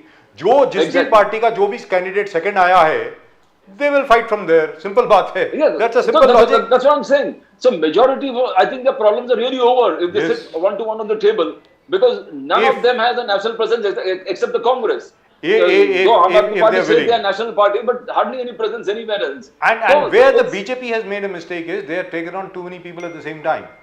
Exactly. आपने क्या किया है कि आपने दिल्ली और पंजाब में आम आदमी पार्टी के साथ आप लड़ चुके हैं. बिहार में आप नीतीश कुमार और लालू यादव जी के साथ आप लड़ चुके हैं. स्टालिन साहब के साथ सामने आपने पता नहीं ना जाने क्या कुछ कह दिया, भला बुरा. और सबसे बड़ी वाहियात बात क्या हुई है प्रदीप जी, देखिए साहब, शिवसेना का जब तक जहां तक प्रश्न था वहां तक अगर सीमित रहते तो ठीक है, which is absolutely all right in terms of the fact that Uddhav Thackeray did not have too much of a dynamic presence everywhere. Mr. Eknath Shinde would have worked out a few things for them. By breaking up the NCP, what they have done is, they have activated Mr. Sharad Pawar. Now, I know Sharad Pawar. I have known him for years, for decades. You have woken him up. What people are not realizing is that this India alliance, the biggest cementing factor is Mr. Sharad Pawar. You have woken him up against you. The BJP has created enemies for itself. If they had just left Sharad Pawar alone, if they had just left Mr. Ajit Dada Pawar alone, let me tell you this India Alliance meeting would not have taken place. Pradeep ji, I think, let's go across to Dr. Surena Malhotra. I think she's from the NCP and she's with us for the first time on this show. Dr. Surena Malhotra, namaskar. Yeah, namaskar. Namaskar ma'am. How are you? I'm fine. Yes. जी. Doctor Surena Malhotra, ये बताएं, आज की तारीख में जैसे प्रदीप जी और मैं अभी बात कर रहे थे, ऐसा लगता है कि भारतीय जनता पार्टी ने बहुत ज्यादा दुश्मन बना लिए. और सबसे बड़ी बात क्या करी है कि राष्ट्र, आपको आवाज आ रही है कि नहीं? Is there a problem with you? It's not very clear. It's not clear. All right. Can we check the audio, please? It's not loud. It's clear, but it's not. I need it slightly louder. Can we check Dr. Surena Malhotra's audio, please? She is not able to hear me properly. Can the production team please take a look at that? Can you hear me now, ma'am? Yes, better. All right. Now, by breaking up the NCP, they have woken up Mr. Sharad Pawar. And this India Alliance meeting, what people don't realize is the biggest cementing factor is Mr. Sharad Pawar. He has brought all these people together because everybody trusts him in the India Alliance. So what do you think is going to happen now, Dr. Malhotra? See, basically, India Alliance is the best thing which has happened. And as you very correctly said, that they have woken up Sharad Pawar ji by doing whatever they did in NCP, trying to break up the NCP. But in fact, that has given the main NCP a big josh. We all are very active. And Sharad Pawar ji is like a father figure. He is the father of the, actually I would say the whole nation, and all the people in all the parties respect him. And he's like, with all the force, I mean, look at his age and he's out there. Something happened yesterday in Jalna, he's there today. He was so busy with the whole India Alliance, and today he's so actively involved again, going to the people who have been troubled everywhere. So he's so active, and that gives all of us a great force. And also very nice thing which happened in India was that all the parties have come together. Unanimously, they have decided that they should set aside all whatever the differences which they had, whatever the whatever the local politics, जिसका local वर्चस्व होता है, हमारी party आगे है, ये आगे है, whatever all those things were set aside, and unanimously they have decided that they will sort of bring down BJP, and the nation will go in a very, very progressive mode, and which is what is required. This is the need. Present need. दुरुस्त बात है. और जो जालना में कल हुआ वो तो बिल्कुल मतलब हैरान आश्चर्यचकित कर देने वाली बात है. आज तक कभी देखा ही नहीं ऐसा कि भाई आराम से शांतिपूर्वक लोग बैठे हों और आप उनके ऊपर इतना बेरहमी से लाठीचार्ज कर रहे हैं। ये क्या हो गया इनको? मतलब इज इट ये अहंकार है मैम या क्या हो गया? ये इनको मालूम नहीं है क्या कर रहे हैं लोग? Exactly. Sorry, your voice is not clear, but what I've gathered about Jalna, you're asking, basically, they want to create unrest. They are with what they've seen is the biggest force, and India has now come together. All the oppositions have come together, and what they predicted was that there would be a great fight amongst each other, amongst all the parties, that who will be the face of whatever PM further and all that. But as India has rightly decided, all the parties have decided, they have put aside all the differences, whatever they are, and seeing the grand meeting which took place, the way the India conference was conducted, Yes. they are really scared now. So now they are doing things to divert people, to create unrest everywhere, and to take out this topic of India, what India has decided. So they want to sidetrack everything and create unrest. Jativadi, all those topics they are taking out, and they are trying to divide and rule. That's the basic agenda which they have. As you said very correctly, this Maratha Andolan, so many years it has been happening, but it has been happening so peacefully, so very peacefully. These are their people who go there and they start create the unrest. That itself shows that the Gruh Mantri is not able to function properly over there, and they are just going ma'am, Yeah. is it that he is not able to function properly, or has this been done deliberately? This has been done.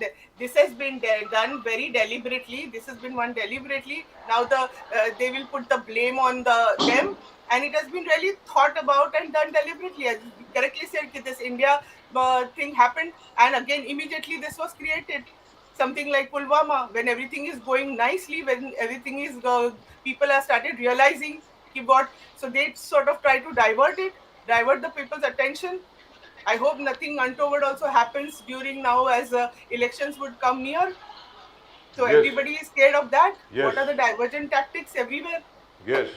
Dr. Malhotra, Amit Shah today said that ये पूरा देश चिंता से देख रहे हैं कि वो मंच पर इंडिया अलायंस मंच पर कौन कौन बैठे हैं, जैसे लालू यादव, तेजस Yadav. Can you please repeat? There was some disturbance. Yes, sorry. Yeah, Yes. Amit Shah ji said that the whole country was watching what was happening in the India Alliance Baitak, where he said the people watched Lalu Yadav, Tejasvi Yadav. They found Sonia Gandhi, they found Rahul Gandhi. They saw Akhilesh Yadav, they found Dimple Yadav. They say Uddhav Thackeray promoting Aditya Thackeray, Mamta Didi promoting her Bhatija. So how do you see this? Amit Shah says ये परिवारवाद का, तुष्टीकरण का, भ्रष्टाचारियों का एक साथ आना सबसे बड़ा एक showcasing था. How do you see, Dr. Malhotra? Is Amit Shah right when he says that? See, basically Amit Shah has always been criticizing the opposition and saying that परिवारवाद. आप देखेंगे तो मुंडे जी वगैरह, there is so many examples of परिवारवाद in their in BJP itself. There are so many instances. I don't have the list right now, but there are so many instances. So it is just a divergent tactic. It has been I would say that at present their social media, I wouldn't say the level of the social media, but their social media is strong, and they try to create such things. They try to put, they many times they also talk about corruption for the opposition. So these are the tactics they are trying to use, which is not true. Parivarvad unke baad, there are so many examples where the things are being promoted in their own party. And you see, these people are not trying to promote as such, but they are bringing the youngsters forward. The youngsters also have to come. Then there is a coordination committee, so they would all want to put some people who they trust in the coordination committee. So what is wrong in that? What is wrong if they try to bring somebody good forward? You can't, I mean, if there is Pawar Saheb, there is Supriya also. There is Jitendraawhad also, Jayantpatil also. So all people who think that okay, somebody is good, why won't they bring them forward? They should bring them forward. India also needs some youngsters. Dr. Malhotra, another thing that, as Bajaj Sahab said, that Sharad Pawar ji is a cementing factor. Sharad Pawar ji आज India को एक cementing factor है जो सबको बांध के साथ में रख रहे हैं Sharad Pawar ji. Today, along with Sharad Pawar ji, Rahul Gandhi ji ने एक बड़ा statement दिया है कि GST और नोटबंदी has destroyed the small traders. जो छोटे छोटे व्यापारी है वो खत्म हो चुका है. राहुल गांधी says this सरकार is only worried about कुछ बड़े उद्योगपति है, चाहे वो अडानी हो, अंबानी हो, इनके बारे में उनको ख्याल है, छोटे उद्योगपति का बिल्कुल ख्याल नहीं है. He said जहां हम लोग रूल कर रहे हैं, इंडिया अलायंस रूल कर रहे हैं, हमने उनके सीएम को बोले कि you have to open the banks to the small vyaparis को हम लोग को आगे बढ़ाना है. That is what Rahul Gandhi said. This is going to be a great movement actually for India if this happens. How do you see doctor Malhotra? This is exactly true. This is exactly true. So during the initial stages where the Congress Raj tha, all the small vyaparis and all, they were all progressing. The India was in a progressive mode. But after these people have come, they have just given some wrong wade, but nothing has been done for the people. As you said very correctly, the GST and all is so high, 20, sometimes 18%, 28%. So how do the small people, and they have so much difficulty in getting the loans. They have after COVID, so many things have like gone wrong. So they should in fact encourage the smaller traders and all, which they have not done. And I think in this India Alliance, they are going to minutely chalk out various programs, various promises which the opposition will be doing. They are forming different committees, and these committees will be going in detail about each sector, like say farmers, traders. They will be thinking about everybody, and they'll be formulating some good programs for them, whatever, and they will promise the nation. They will promise that if they come, they will definitely be implementing all these good things, and it will be done in a very studied manner. So they have tried to take out the best people in the best committees, and they will think about it very nicely. And I mean, as we see that when Congress was there, or initially the opposition, they have an absolute studied approach to everything.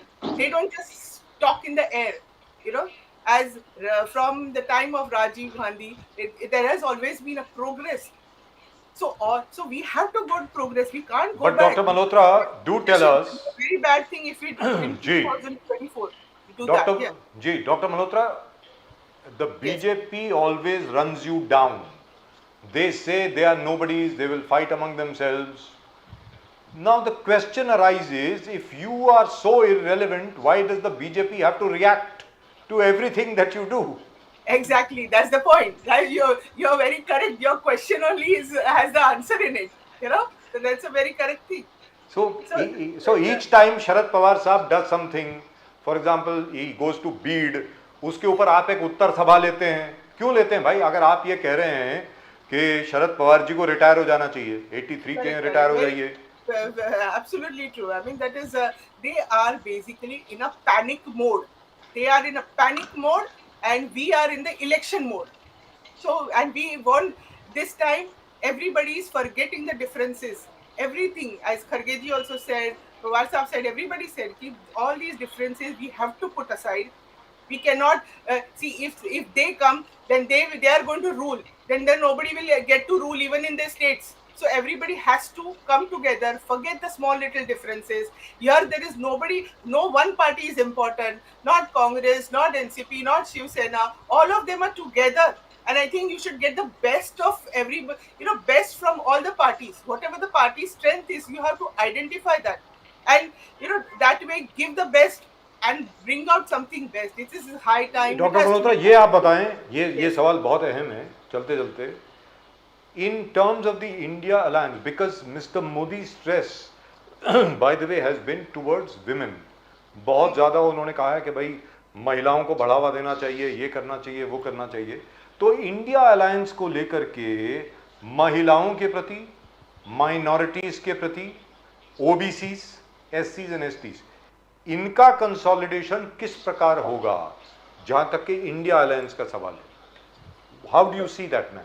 Yeah, I see that as I said earlier, there will be a lot of committees which will be formed, and they will be looking at one sector. So definitely they will be looking at OBC, the OBC's problem, Mahila's problem.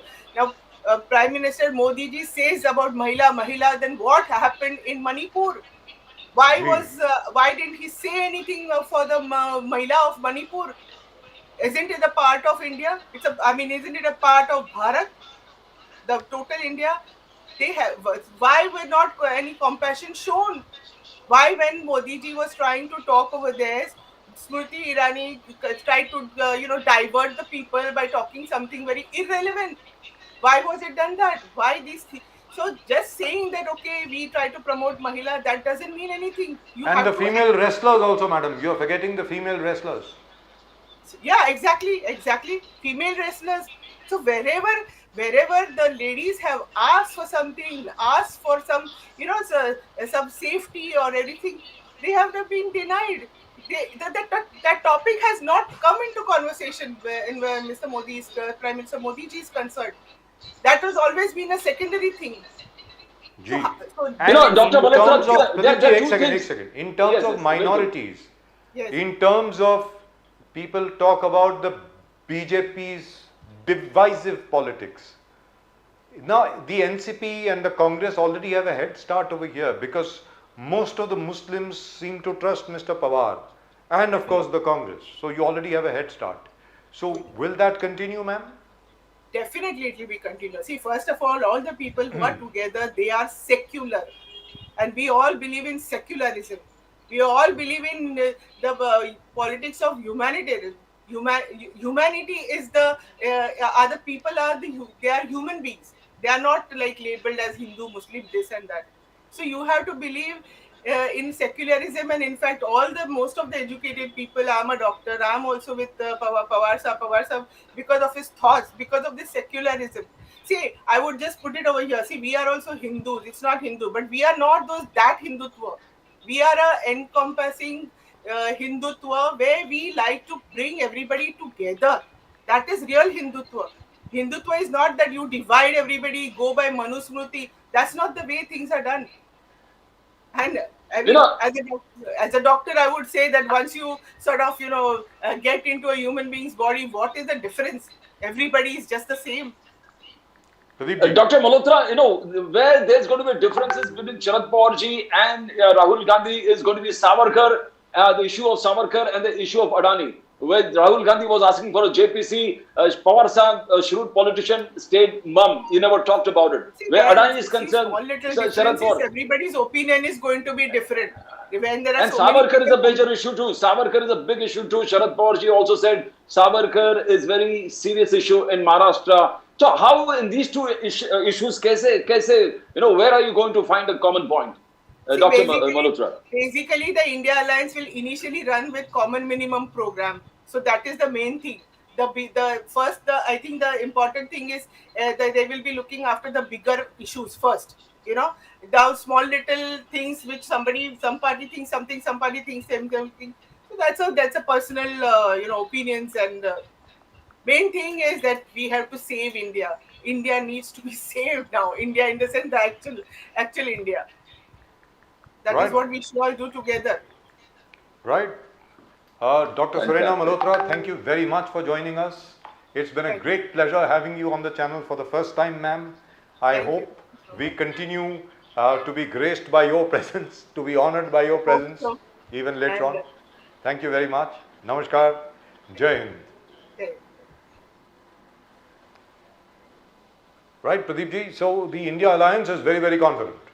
They are confident, and look at their spokesperson, they are full of energy and they are talking facts all the time. Yes. They know what they are talking, and they know the facts within the party and within the India Alliance, within what is the common meeting minimum program and what is the common meeting point.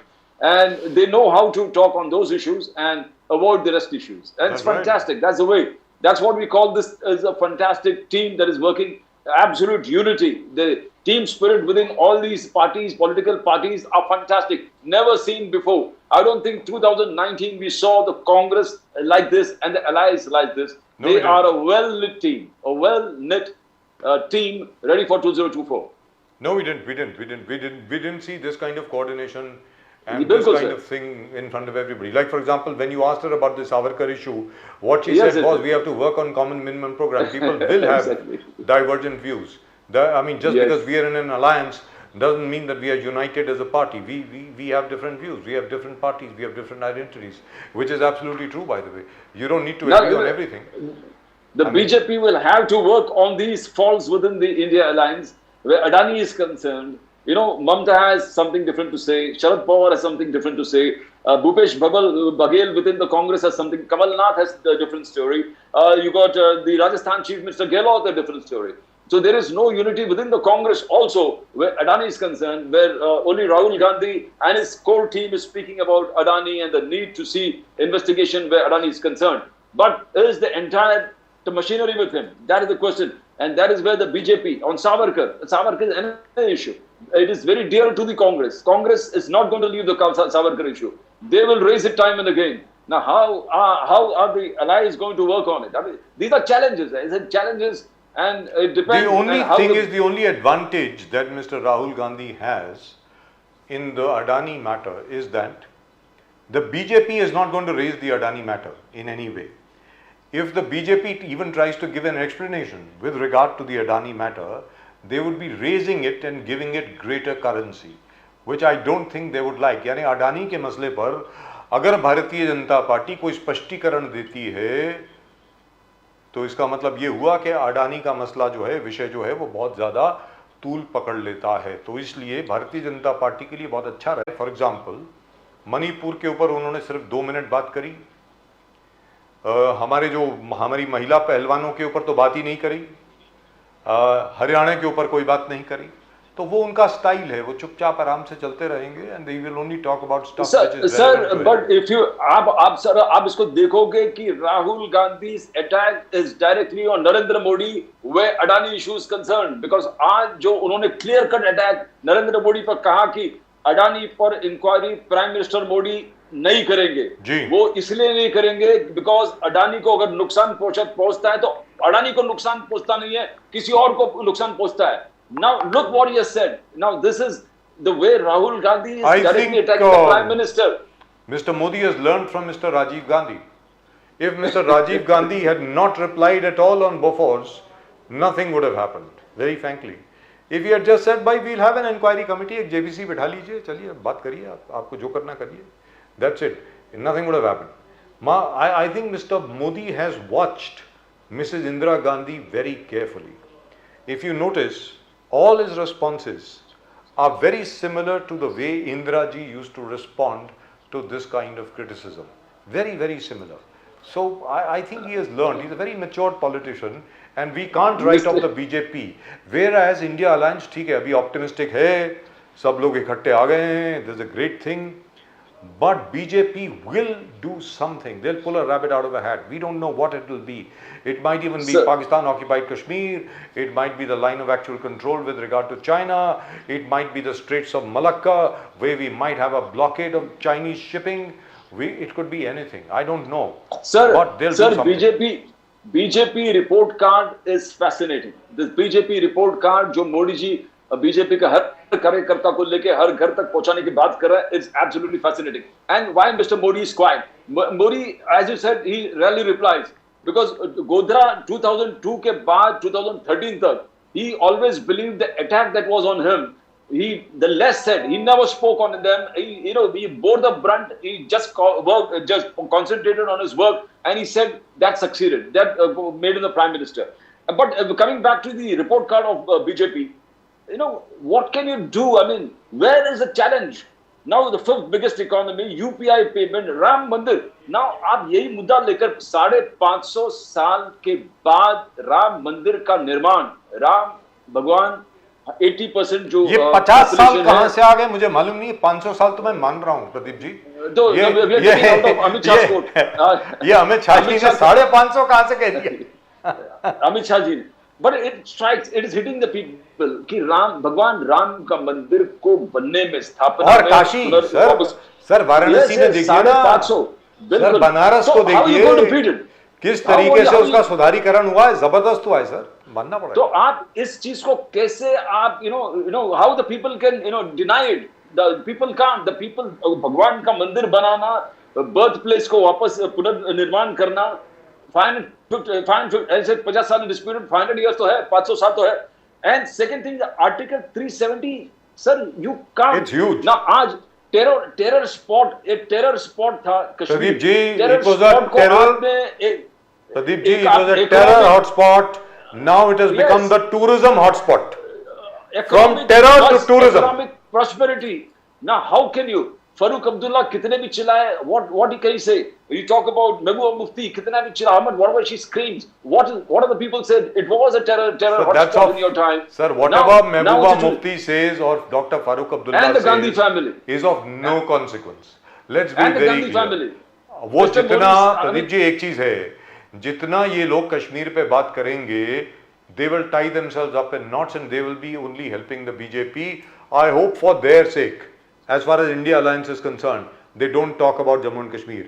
Jammu and Kashmir के बारे में चुपचाप रहें और ये कहें भाई article 370 repeal हो गया, बड़ी अच्छी बात है. That's it. We will go by whatever the Supreme Court says.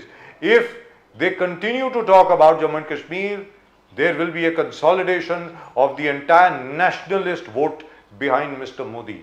It will be very difficult for them to win. Let's be very clear, because there is no Indian who does not support repeal of Article 370. If the Miss World 2023 is being held in Srinagar as per schedule, look at what mileage Kashmir, Srinagar, the whole country and Modi is going to, his report card is going to reflect A plus or distinction. Pradeep ji, you're converted a terror spot. From terror terrorism to Pradeep international ji, event taking place there. from terrorism to tourism. Tourism. That is what has Tourism. happened. Terrorism से tourism. आतंकवाद से पर्यटनवाद, ये हो गया है. और सबसे ज्यादा टूरिस्ट आए हैं 1947 के बाद जम्मू एंड कश्मीर में. इसके साथ आप क्या आर्ग्यूमेंट करेंगे? क्या नेशनलिज्म का सबसे बड़ा एक मिसाल है. This is, you kept the federal structure together, you kept the damn the disputes pending anywhere in the UN. This is our territory. That is what Mr. Modi has given the message to the whole world and the whole country. How can you deny the great act that he has done, the great work that he has done? The only hope that the India Alliance has is that they ignore the issue of Jammu and Kashmir, just like Mr. Modi ignores the issue of Mr. Adani, and they concentrate on how OBCs, scheduled castes, scheduled tribes and Muslims have been discriminated against, and in Manipur Christians have been exploited and persecuted during Mr. Modi's time. If they are able to concentrate on that and consolidate this entire vote bank behind them, they have a real hope. Otherwise, if they lose, it will be great for the BJP. If the Congress and Mehbooba Mufti, Omar Abdullah, Farooq Abdullah are seen on the same platform talking about Article 370.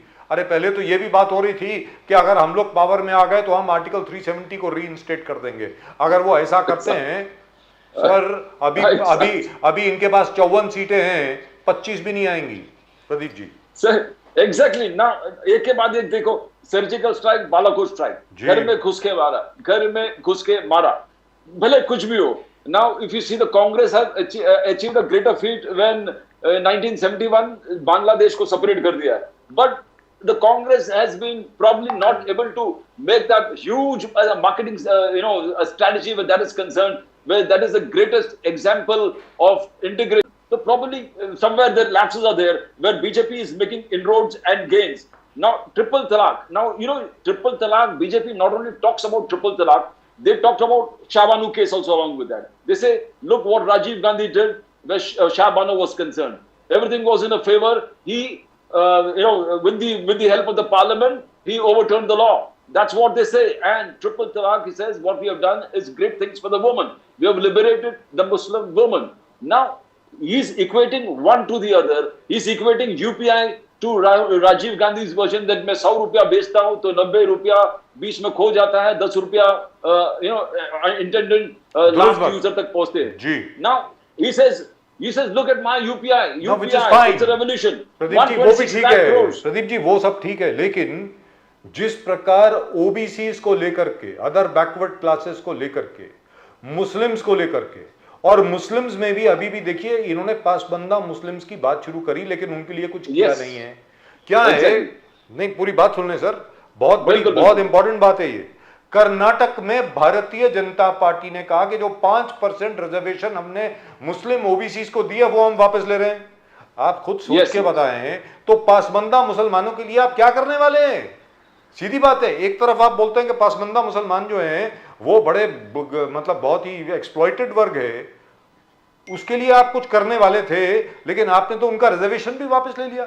And to talk more about OBCs and whether or not the OBCs are going to support the India alliance, we have our old friend Mr. Lakshman Hake. Lakshman Hake साहब उद्धव ठाकरे सेना से. लक्ष्मण हाके साहब नमस्कार. नमस्कार, जय महाराष्ट्र.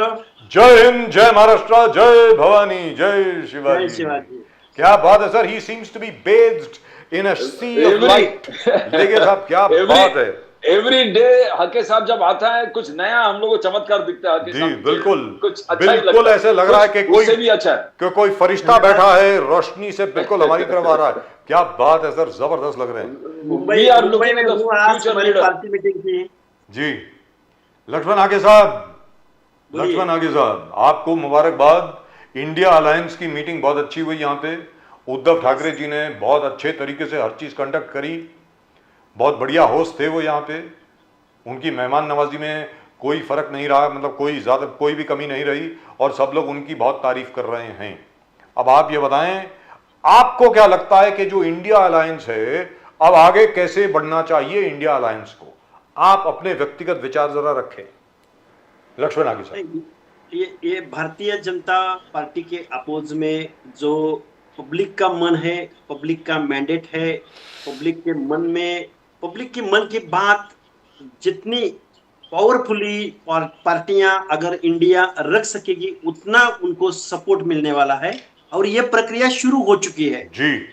और social media में आप अगर देखते हो, सोशल मीडिया का जो यंग जनरेशन है जिसके हाथ में ये एंड्रॉयड फोन है और वो ऑनलाइन है, उसमें ये जो मीडिया में जो पब्लिसिटी और अपना ओपिनियन व्यक्त करना, ये सब चीजें ये यंग जनरेशन ने हाथ में ली है. इसलिए मैं मेरी राय आपके सामने रख रहा हूं कि भारतीय जनता पार्टी के अपोज में जनता के मन में एक रोष है, वो इनकैश करना चाहिए और ये आगे जाके हो जाएगा. और उसकी शुरुआत मेरे मुंबई की जो मीटिंग हो गई इससे शुरू हो गई है. दुरुस्त बात है प्रदीप जी. हाके साहब अमित शाह जी उस पर भी आलोचना कर रहा है. वो बोले कि जो मोदी जी पहले बोल रहे थे, परिवारवाद, तुष्टीकरण, भ्रष्टाचार, ये तीनों चीज वहां पर हमने देखा. पूरे देश का चिंता का विषय है. अमित शाह जी का कहना कि चिंता का विषय है. बोले मंच पर पूरे दुनिया को किसको देखा? लालू यादव, तेजस्वी यादव, सोनिया गांधी, राहुल गांधी, अखिलेश यादव सपोर्टिंग डिम्पल यादव, उद्धव ठाकरे सपोर्टिंग आदित्य ठाकरे, ममता दीदी अपना भतीजा को आगे कर रहा है, शरद पवार जी सुप्रिया सुले जी को आगे कर रहा है. तो ये मोदी जी जो बोल रहे थे कि परिवारवाद, तुष्टीकरण, भ्रष्टाचार, ये सब का जोड़ वहां पर आपने देखा है. आके साहब इसको कैसे आप डिफाइन कर सकते हो? साहब अमित शाह का बेटा देखो, मैं एक 100 भारतीय जनता पार्टी के 100 लीडर्स की यादी आपको दे दूंगा कि जो 2-3 जनरेशंस आगे सस्टेन कर रही है ये भारत की राजनीति. ये भारतीय जनता पार्टी को ये बोलने का अधिकार भी नहीं है. और भारतीय जनता पार्टी ने अभी अजित पवार साहब को साथ में लिया. अजित पवार क्या कर रहे हैं? उनकी तो तीसरी पीढ़ी अभी पॉलिटिक्स में आ रही है. ऐसे बहुत सारे एग्जांपल्स है. ये मुद्दा मुझे नहीं लगता कि भारतीय जनता पार्टी इसके ऊपर कोई राजनीति करे. भारतीय जनता, एक नाथ शिंदे रहने दो, चाहे हमारे अजित पवार साहब रहने दो, चाहे हमारे मुंडे फैमिली रहने दो, गावित फैमिली रहने दो, पाचपुते फैमिली रहने दो, कितने एग्जांपल्स मैं आपके सामने रखूं. ये हमारे शिंदे फैमिली क्या है एमपी की, मध्य प्रदेश की. ये भारतीय जनता पार्टी कौन से मुद्दे पे बोल रही है कि ये परिवारवाद है? अगर परिवार, मैं इसके भी आगे जाके मैं आपको बोल देता हूं, अगर किसी के पिछली पीढ़ी ने अगर समाज के लिए योगदान दिया है, उसका कोई पास्ट टेंस अच्छी तरह से उन्होंने समाज के लिए योगदान दिया है, राजनीति किया है और देश की तरक्की में योगदान दिया है, तो उनका ये पास्ट टेंस हो सकता है. हमारा पास्ट टेंस अच्छा नहीं है तो हम ये मतलब ऐसा नहीं होता कि हम किसी के परिवार के बारे में ऐसी बात करें. हमारा पास्ट टेंस अच्छा है, इसलिए हम आगे जाके इस देश की राजनीति कर रहे हैं, समाज नीति कर रहे हैं. दुरुस्त बात. तो काके साहब, आज राहुल गांधी जी ने भी आदिवासी समाज के बारे में बहुत खबर दी है कि आदिवासी के लिए पैसा कानून कांग्रेस ने लाया, यानी कांग्रेस अभी घटक दल है इंडिया का लीडिंग पार्टनर। उन्होंने बोला आदिवासी हिंदुस्तान का असली मालिक है, बीजेपी आदिवासियों का विरोध करता है।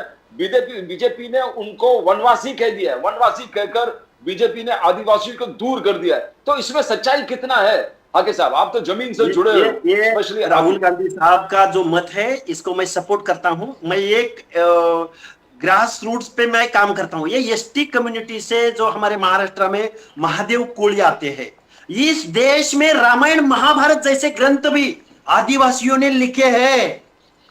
इस देश की आदिम संस्कृति, इस देश का आत्मा, इस देश की जो कल्चर है ये आदिवासी है। और इसमें राहुल गांधी साहब जो बोले हैं इसमें मुझे नहीं लगता कोई ये बराबर बोले हैं। आदिवासी इस देश का मूल आदिवासी है। आदिवासी ने रामायण लिखा है, महाभारत लिखा है, व्याकरण लिखा है। इस देश की जो संस्कृति है, इस देश की जो मिट्टी है, इस देश में जो भी कुछ है वो पहला आदिवासी से शुरुआत हो जाती है। तो आदिवासी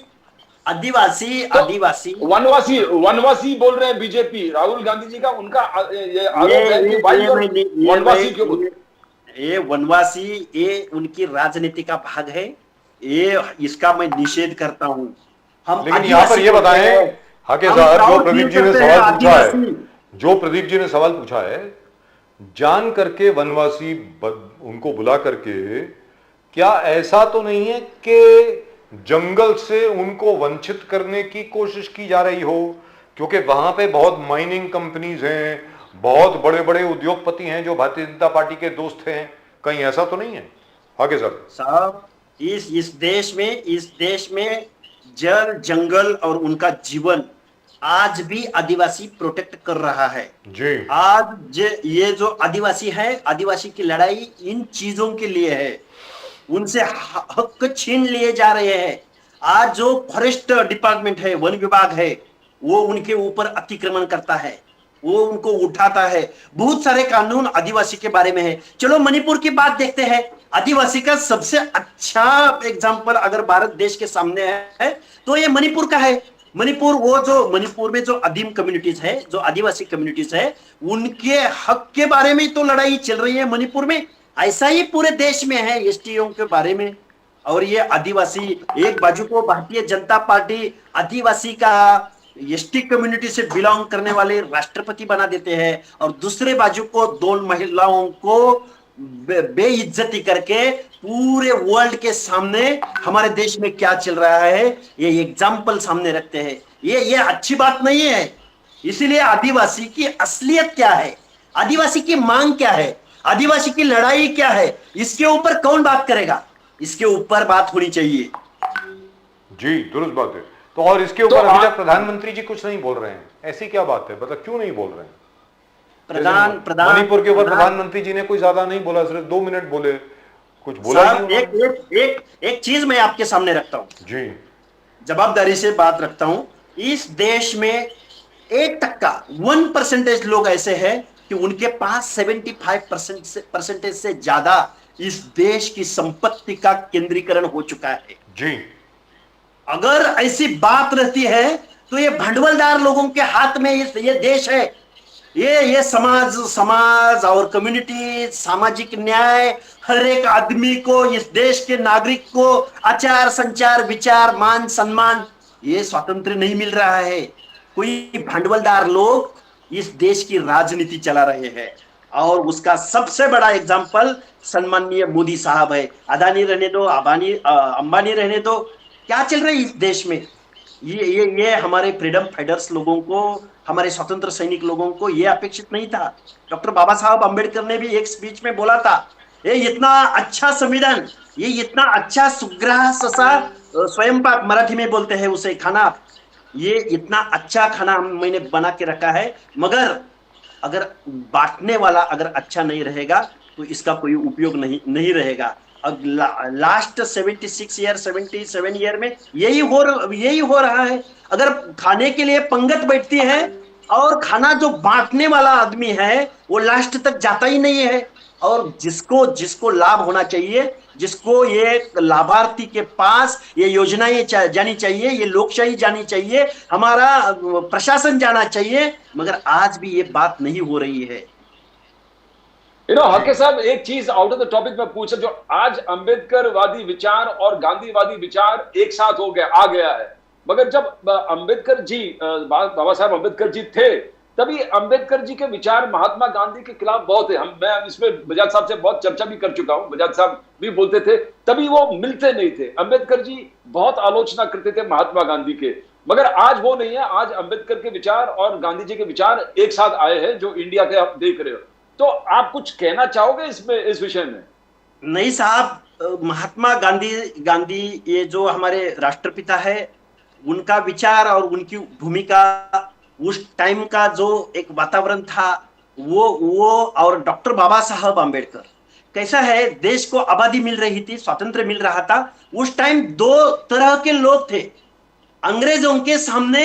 इधर जो सोशल रिफॉर्मर है वो क्या बोल रहे थे, पहला इधर ये जो सोशली 2000 सोशली बैकवर्ड लोग हैं, उन लोगों को अधिकार, उन लोगों को रिजर्वेशन, उन लोगों के सिविलाइजेशन के बारे में, उनके लिए क्या बनेगा इस देश में, यह पहला तय करो, फिर तुम इस देश छोड़ो। ये मांग करने वाले लोग, वो जो सोशली माइंडेड थे, सोशल रिफॉर्मर थे, और एक आधे लोग ऐसे थे कि तुम हमें राजकीय स्वतंत्र दे दो, हम हमारा राइट्स, हम हमारा ये सब लोगों को समान न्याय दिलवाना, हम हमारा कायदा बनाएंगे, हम हमारा कानून बनाएंगे। ऐसे दो गुट थे।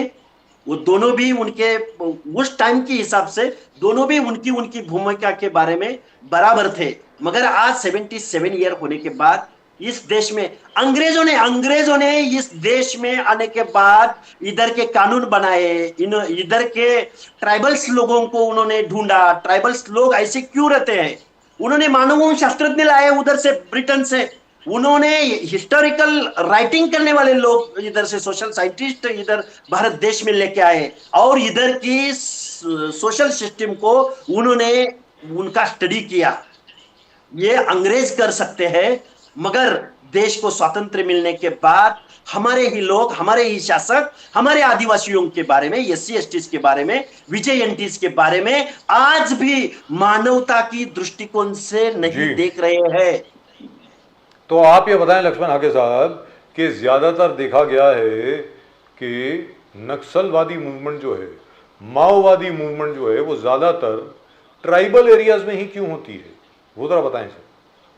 कैसा है, ये जो ट्राइबल्स नक्सली, मैं उनका समर्थन नहीं कर रहा हूं, उनका जो उन्होंने जो मार्ग अपनाया है, इसके अपोज में मैं हूं। इधर का कानून हाथ में लेके राइट्स नहीं मिलते हैं।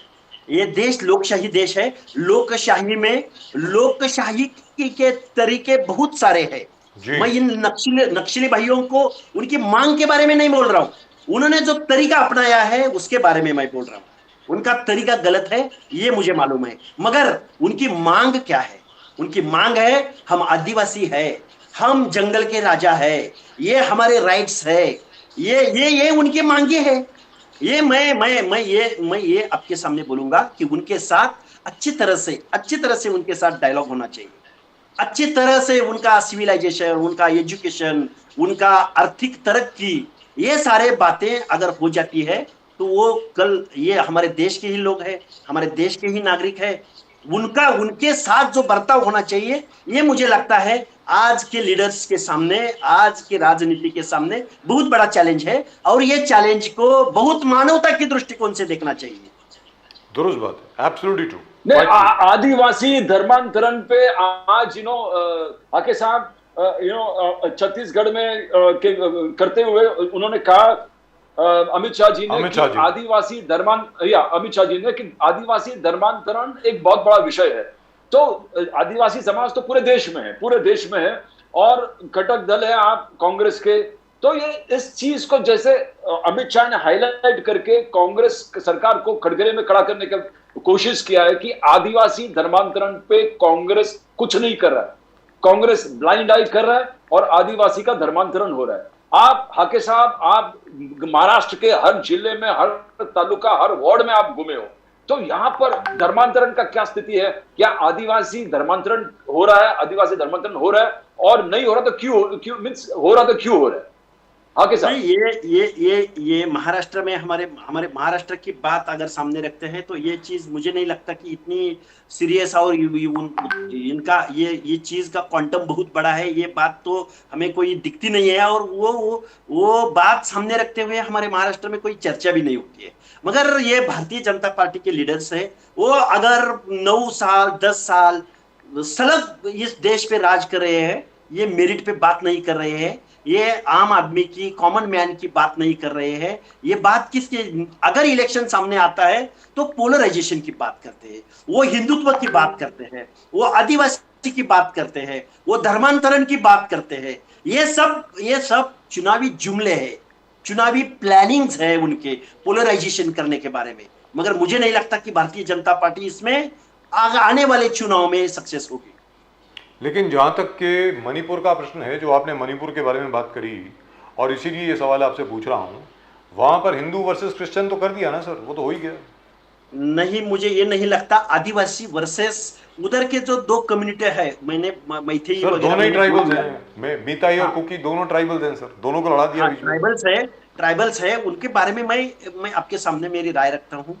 उनको उनके इलाके में, उनकी जो प्रॉपर्टी है, जैसा कश्मीर के बारे में था, उनके इलाके में वो जो मणिपुर के जो लोग हैं, वो लोग उनके एरिया में जाके जमीन नहीं खरीद सकते, और उनके एरिया में जाके स्थलांतरित होके उनके उधर नहीं जा सकते। उनके कोई अलग राइट्स है हमारे संविधान में, और ये बात सामने रखते हुए उधर जो ट्रबल्सर है, वो ये बात सामने रखते हुए आदिवासियों के हक पे, उनके जमीन पे ये लोग अतिक्रमण करना चाहते हैं, और वो उसमें से वो बहुत झगड़ा उधर खड़ा रह रहा है।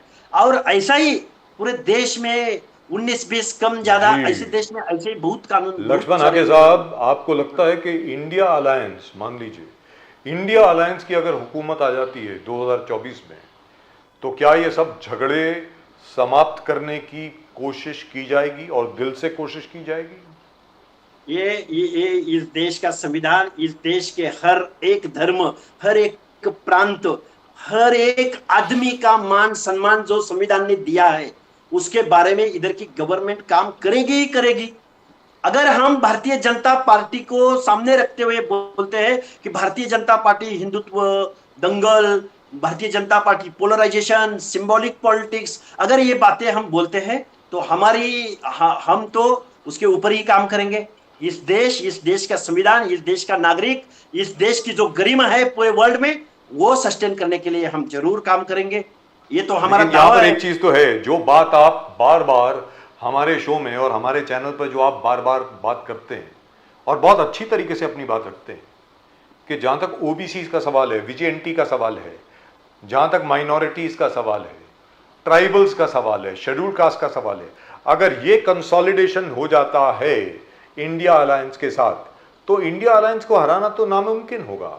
लेकिन क्या वो कंसोलिडेशन होगा लक्ष्मण हाके साहब?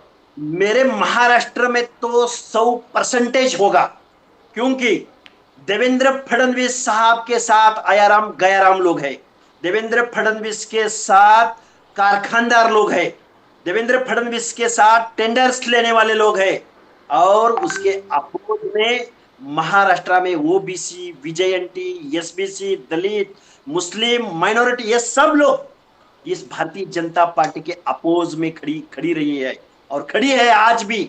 आज महाराष्ट्र में पंचायत राज का इलेक्शन ये भाजपा नहीं ले रही है, डर रही है। डर दो जगह पे लोकसभा चुनाव होना चाहिए था, नहीं लिया महाराष्ट्र में।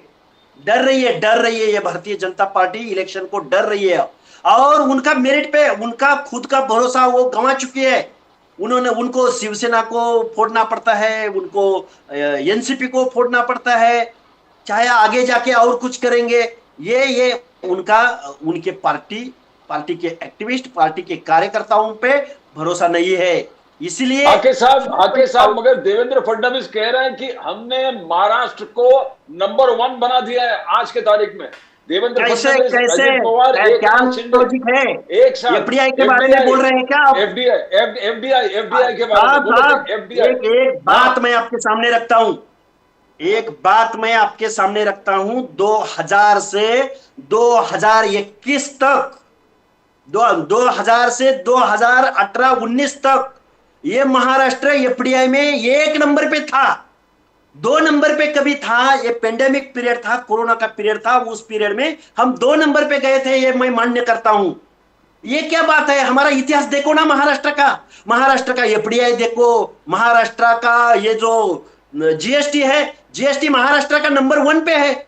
और ये जो भारतीय जनता पार्टी का स्टेट है मध्य प्रदेश, 10 नंबर पे है। हमारे से मध्य प्रदेश से 10% जीएसटी मेरा महाराष्ट्र भरता है। ये क्या बोल रहे हैं देवेंद्र फडणवीस? महाराष्ट्र हमेशा कोंकण का विकास देखिए, वो कह रहा कि बीजेपी आने के बाद कोंकण में जिस रफ्तार से विकास हो रहा है, बोले कि क्या विकास, कोंकण का विकास मतलब क्या किया है उन्होंने? वंदे भारत ट्रेन चालू कर दिया है, काजू बोर्ड, काजू का बोर्ड उन्होंने एस्टेब्लिश कर दिया है, एयरपोर्ट चिपली के एयरपोर्ट सिंधुदुर्ग में उन्होंने एस्टेब्लिश कर दिया है, हर रेलवे स्टेशन का रीडेवलपमेंट नूतनीकरण करना शुरू कर दिया है। तो ये एमवीए के टाइम पे पूरे आपने कह रहे हैं कि देवेंद्र फडणवीस कह रहे हैं कि बर्बाद कर दिया था, कोंकण को बर्बाद कर दिया था। आज कोंकण प्रगति की ओर चल रहा है। आपको मैं एक याद दिलाना चाहता हूं, इस महाराष्ट्र में कोंकण रेलवे किसके कालावधि में हो चुकी है, कब हो चुकी है? कोंकण रेलवे मतलब पूरे देश में कोंकण रेलवे की चर्चा हो गई थी। ये क्या बोल रहे हैं देवेंद्र फडणवीस? कोंकण रेलवे और कोंकण का विकास किसने किया है? हाँ, ये बोलते हैं हमने ये किया, हमने समृद्धि मार्ग किया, हमने ये किया। अरे मुंबई और पुणे एक्सप्रेसवे किसने बांधा? मुंबई में उड्डान पुल किसने बनाए? वर्ली सी लिंक किसने बनाया था? उस टाइम क्या देवेंद्र फडणवीस और ये नरेंद्र मोदी साहब पंतप्रधान थे क्या? हमारे महाराष्ट्र को मत सिखाओ, महाराष्ट्र की जनता इसमें बहुत कुछ समझ चुकी है। जी चलते चलते आपसे जानना चाहेंगे कि ये जो कंसोलिडेशन की आवश्यकता है वोट की, आप ऑल इंडिया बात करें तो बहुत अच्छा रहेगा, लेकिन अगर सिर्फ महाराष्ट्र की भी बात करें तो भारतीय जनता पार्टी पूरी भरसक कोशिश कर रही है आज की तारीख में कि कंसोलिडेशन करे। लेकिन हाल ही में कल जो जालना में मराठा आंदोलनकारियों पर लाठीचार्ज जो हुआ, उसके बारे में आप क्या कहेंगे? मतलब ये कैसे हो गया? क्योंकि मराठा आंदोलन तो कभी हिंसात्मक होता ही नहीं है। बताएंगे सर लक्ष्मण हाके साहब। मैं पहली बार हमारे महाराष्ट्र के गृह मंत्री, बाद में महाराष्ट्र के मुख्यमंत्री और जितने भी जवाबदार लोग हैं उनका पहली बार निषेध व्यक्त करता हूं। दूसरी बार हमारे महाराष्ट्र में हर एक किसी को उनके राइट्स के बारे में आंदोलन करने का अधिकार है। ये लोकशाही देश है।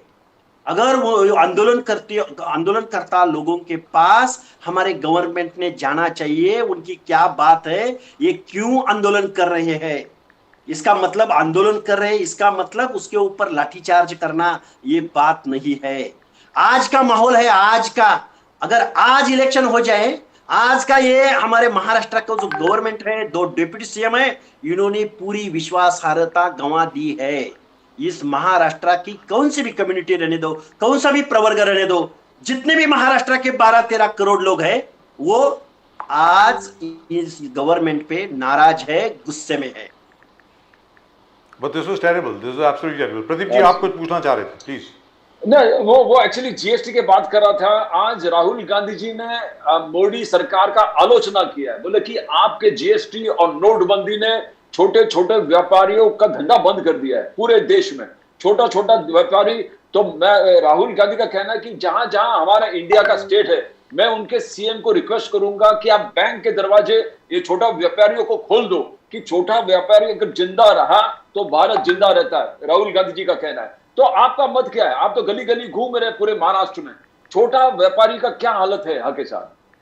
ये बात बराबर कह दी है। मैं एक एग्जांपल इसके आगे जाके आपको मैं आगे आगे कंटिन्यू करता हूं। ये हमारे महाराष्ट्र में देवेंद्र फडणवीस साहब और अमित शाह साहब जो कोऑपरेटिव सेक्टर का महामंडल है सेंट्रल लेवल पे, हमारे महाराष्ट्र के जो शुगर मिल के मालिक हैं, इन सब लोगों ने इकट्ठा आते हुए उन्होंने मार्जिन मनी लोन के लिए वो सेंट्रल गवर्नमेंट को, अमित शाह साहब को, कोऑपरेटिव सेक्टर को उन्होंने मांग की थी कि हमें मार्जिन मनी दे दो। तो उन्होंने 1100 करोड़ रुपए देने का देवेंद्र फडणवीस साहब ने इन सब, ये शुगर मिल के मालिक है जो अजित दादा के साथ गए हैं, जो शिंदे साहब के साथ गए हैं, जो भाजपा के पास गए हैं, इन सब लोगों को उन्होंने नकार दिया क्योंकि उनका इरेगुलरेशन था। बाद में देवेंद्र फडणवीस साहब ने 6 साकर कारखाना जो भारतीय जनता पार्टी के लोगों के हैं, नेताओं के हैं, उनके लिए 550 करोड़ रुपए का मदद, डायरेक्ट मदद करवा दिया है। मैं अभी आपके सामने ये राय रख रहा हूं, हमारे महाराष्ट्र का जो किसान है वो उस दर के बारे में एफआरपी मांग रहा है, मगर ये गवर्नमेंट कोई भी डिसीजन ले नहीं रही है, मगर कारखानदारों के बारे में वो डिसीजन ले रही है। ये एग्जाम्पल काफी हो सकता है आपके बारे में। ये गवर्नमेंट महाराष्ट्र की रहने दो या देश की रहने दो, ये भंडवलदार लोगों की, पैसा से सत्ता पाना और सत्ता से पैसा पाना, कौन हमें सत्ता दिलवा सकता है, कौन हमारे सीटें बढ़ाने का व्याकरण हमें अच्छी तरह से बता सकता है, उन लोगों को इस देश का, वो कॉमन मैन का जो टैक्स के बारे में, जीएसटी से जितना भी पैसा इकट्ठा हुआ है, जितना भी टैक्स से जितना भी हमारी तिजोरी भर रही है, उसका इस्तेमाल ये लोग भंडवलदार लोगों के लिए कर रहे हैं और ये तो जनता समझ चुकी है। दुरुस्त बात है, क्योंकि अभी तक तकरीबन जितनी भी जो स्टेपल क्रॉप्स हैं महाराष्ट्र की, उसके लिए अभी तक एमएसपी अनाउंस नहीं हुई जी। मिनिमम सपोर्ट प्राइस जो है, जो पुरानी थी वो भी नहीं दे रहे नहीं। और थोड़ी है, हालत इतनी खराब हो गई है सर। ये तूर है, तूर दाल जी, लास्ट महीने में उसका रेट था 100 रुपए, 110 रुपए था, आज 160-170 रुपए उसका पर केजी रेट है जी है। और उसका स्टॉक कौन कर रहे हैं? अदानी बंधु कर रहे हैं। अरे क्या चल रहा है? क्या ये भांडवलदारों का देश है? भांडवलदारों के लिए काम कर रहा है हमारा गवर्नमेंट, जो लोगों के लिए उत्तरदायी रहता है, जो वोटरों के लिए उत्तरदायी रहता है। ये भांडवलदारों की लोकशाही बनी है हमारी देश की। और ये तूर दाल का रेट जो है 200 के ऊपर जाने वाला है सर, 200 के ऊपर जाने वाला है। कांदा है, प्याज के लिए 40% उन्होंने कैप लगा दिया है। वो ये बात कपास के बारे में है, वो ये बात सोयाबीन के बारे में है, वो ये बात दूध के बारे में है। कौन से चीजों पे कौन ये सरकार से खुश है? ये मुझे बोलिए। ये जो तुम्हारे आंकड़े रहते हैं ना, हम फिर एक बार हम सत्ता में आएंगे, फिर एक बार मोदी पंतप्रधान बनेंगे। इस देश का बेरोजगार मोदी गवर्नमेंट पे, भाजपा पे खुश नहीं है, किसान खुश नहीं है, कामगार खुश नहीं है, दलित खुश नहीं है, ट्राइबल खुश नहीं है, हमारा, अरे इतने सारे लोग, अगर भाजपा पे मुस्लिम रहने दो, अल्पसंख्यक रहने दो, ये सब लोग अगर ये गवर्नमेंट पे नाखुश है तो ये कैसे सत्ता में आ पाएगी? जी लक्ष्मण आके साहब, बहुत बहुत धन्यवाद आपका हमारे साथ जुड़ने के लिए और इतने जोशो खरोश के साथ, इतने उत्साह के साथ बात करने के लिए। एक बार फिर आपका बहुत बहुत धन्यवाद। आपके साथ बात करके बहुत मजा आता है। Thank you so much sir. जय हिंद, जय महाराष्ट्र, जय भवानी, जय शिवाजी। आज मुंबई में था, थोड़ा रेंज और ये सब सेटिंग का प्रॉब्लम था। बहुत बढ़िया लग रहा है सर, लेकिन बहुत बढ़िया। हमेशा आपका फर्स्ट क्लास ही होता है कार्यक्रम आगे से। वंदे मातरम सर। मीटिंग हो गया उद्धव साहब के साथ, हमारे पदाधिकारियों का मीटिंग हो गया। 4 लोगों का स्पीच था, उनमें से एक मेरा था। और आपका जो मॉरली सपोर्ट है हमें, ये आज बहुत काम आया और बहुत जोर से आज हमारे पदाधिकारियों के लिए हमने स्पीच दिया। उद्धव साहब सामने थे और वो आपका मॉरल सपोर्ट था। थैंक यू आपका। बजाज साहब आपको एमपी बना के छोड़ेंगे बोले। 100%। बहुत सारे लोग बोले हैं आज कि ये 2024 में हाउस में रहेगा। वंडरफुल। क्या बात, क्या अब कौन सा वाला हाउस है, छोटा वाला के बड़ा वाला? वो बड़ा देखना होना पड़ेगा। हो, सारे देश के लेवल पे हमारी बात हम रखेंगे और जबरदस्त तुम बात। भी दोनों हमारे साथ रहेंगे। वंडरफुल सर, क्या बात। Absolutely wonderful. Thank you so much sir, great pleasure Congratulations. Talking to you. और मैं अपने दर्शकों को बता दूं, बहुत ही जल्द लक्ष्मण हागे साहब पार्लियामेंट में होंगे। मैं ये बार बार यहाँ पे कह रहा हूँ, दोबारा दोहरा रहा हूँ जी। नमस्कार sir, thank you, Vande Mataram. धन्यवाद। जय हिंद, जय हिंद। जय हिंद, जय हिंद। Fantastic. Right. Let's बहुत take a few जबरदस्त। comments, Pradeep ji. I believe we have a few comments which we couldn't take yesterday. So let's take a few comments that we have right now. और मैं अपने दर्शकों से भी request करूंगा कि आप जरा अपने comments जरूर भेजें. Please do send in your comments. Let's take a look. Only Raj Thackeray not playing politics, which is absolutely true. This is Mr. Patre. Just see Morgan Stanley report on India Outlook, Sanjay Mahajan 595. We have seen it. Thank you very much, Mr. Sanjay Mahajan, for pointing it out. So nice of you. Rahul Gandhi, Mumbai, birthplace of the Congress, which is absolutely good luck con men. Pradeep ji, he says good luck con men. I am not sure what this is for. For you, whether it's for they me praise or- you. आपके प्रति इनके बहुत आदर है। Looks like it. Whether it's for me or it is for Rahul Gandhi, I don't know, or for both of us. That would be nice. जी। आने वाला हर विकास India ही करेगी। मोहम्मद सैयद अली साहब 8128 जी।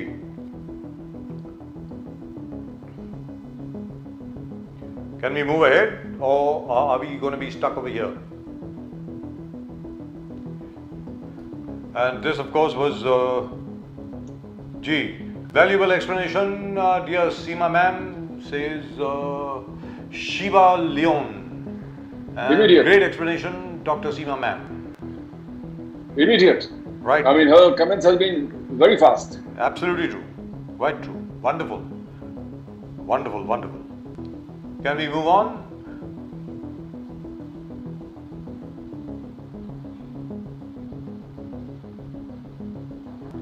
आएगा तो बीजेपी ही, तुम चाहे कितना भी रो लो। ब्रजेश प्रजापति 2220। आएगा तो बीजेपी ही, आएगी तो बीजेपी ही, ऐसा बोलो ना यार। Raj Thackeray is also family party. After Rajasthan will take over, are we working for Maharashtra or Thackeray family? We need proper family structure. This is Disney traffic HP2PQ. Right. And about Mr. Ashraf Azmi, what nonsense? नशे में है क्या? मधु पुहुमल 765। अरे भाई कौन नशे में है? मालूम नहीं मुझे। एक बहुत जबरदस्त गाना था, कैसे रहूं चुप के मैंने पी ही क्या है। विजय हुआवे, Rahul Gandhi is a clown, is only fit to work in a circus. I think we have taken this earlier. ये कमेंट तो हम पहले भी ले चुके हैं साहब, क्योंकि हुआवे जो नाम आया वो उसके ऊपर मुझे याद है प्रदीप जी और मेरा डिस्कशन भी हुआ था। People will boot Tukde gang, split India or Tukde India will be utter flop. ABAY Abhay 372.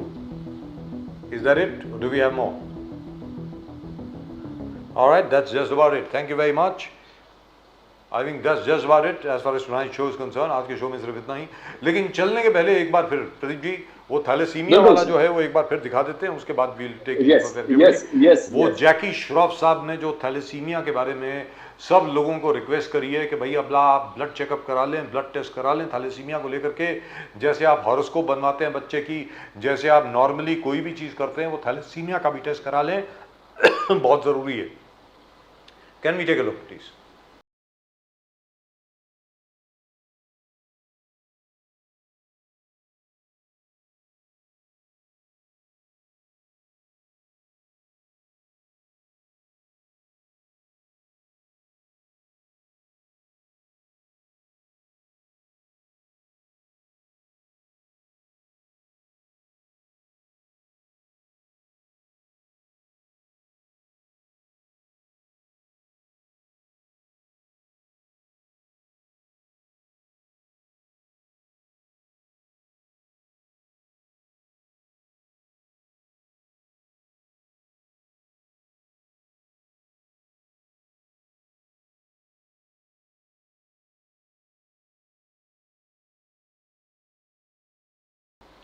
Right, and we are back again, and we are about to go.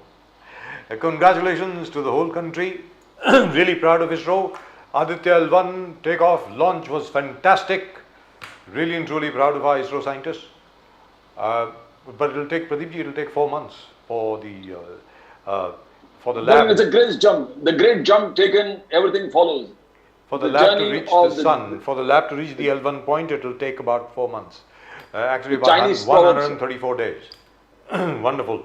Absolutely wonderful. And the Indian team recovered today. और हिंदुस्तानी team, I am with you. और हिंदुस्तानी Your team failures जो are my failures. और हिंदुस्तानी Your team success जो is the whole Asia cup country's में अभी success. खेल रही है, they recovered. At one point of time it looked as though even 120 runs would be very difficult. 266, but right now, very sadly, I think the match has been suspended so far. I hope they are able to get at least some overs in because it's raining. But all the same, Hardik Pandya, Ishant Sharma, they really did a wonderful job. Ishant Kishan, I'm so sorry, Ishant Kishan did a very, very wonderful job. 138 run partnership between the two of them, absolutely fantastic. And then the last push was given, of course, by Shardul Thakur and Jasprit Bumrah. It was really and truly wonderful to watch. And Kuldeep Yadav, of course, he also contributed. That was quite nice. But in the meantime, do keep sending in your comments. आप अपने comments जरूर भेजें. जहाँ तक India alliance का सवाल है, क्या इंडिया अलायंस आगे चल करके भारत जीत पाएगी, भारत के चुनाव जीत पाएगी? ये है सवाल. आप जरूर अपने आप जवाब भेजें इन द कमेंट सेक्शन. फिलहाल नमस्कार, जय हिंद, जय महाराष्ट्र, जय भवानी, जय शिवाजी, वंदे मातरम.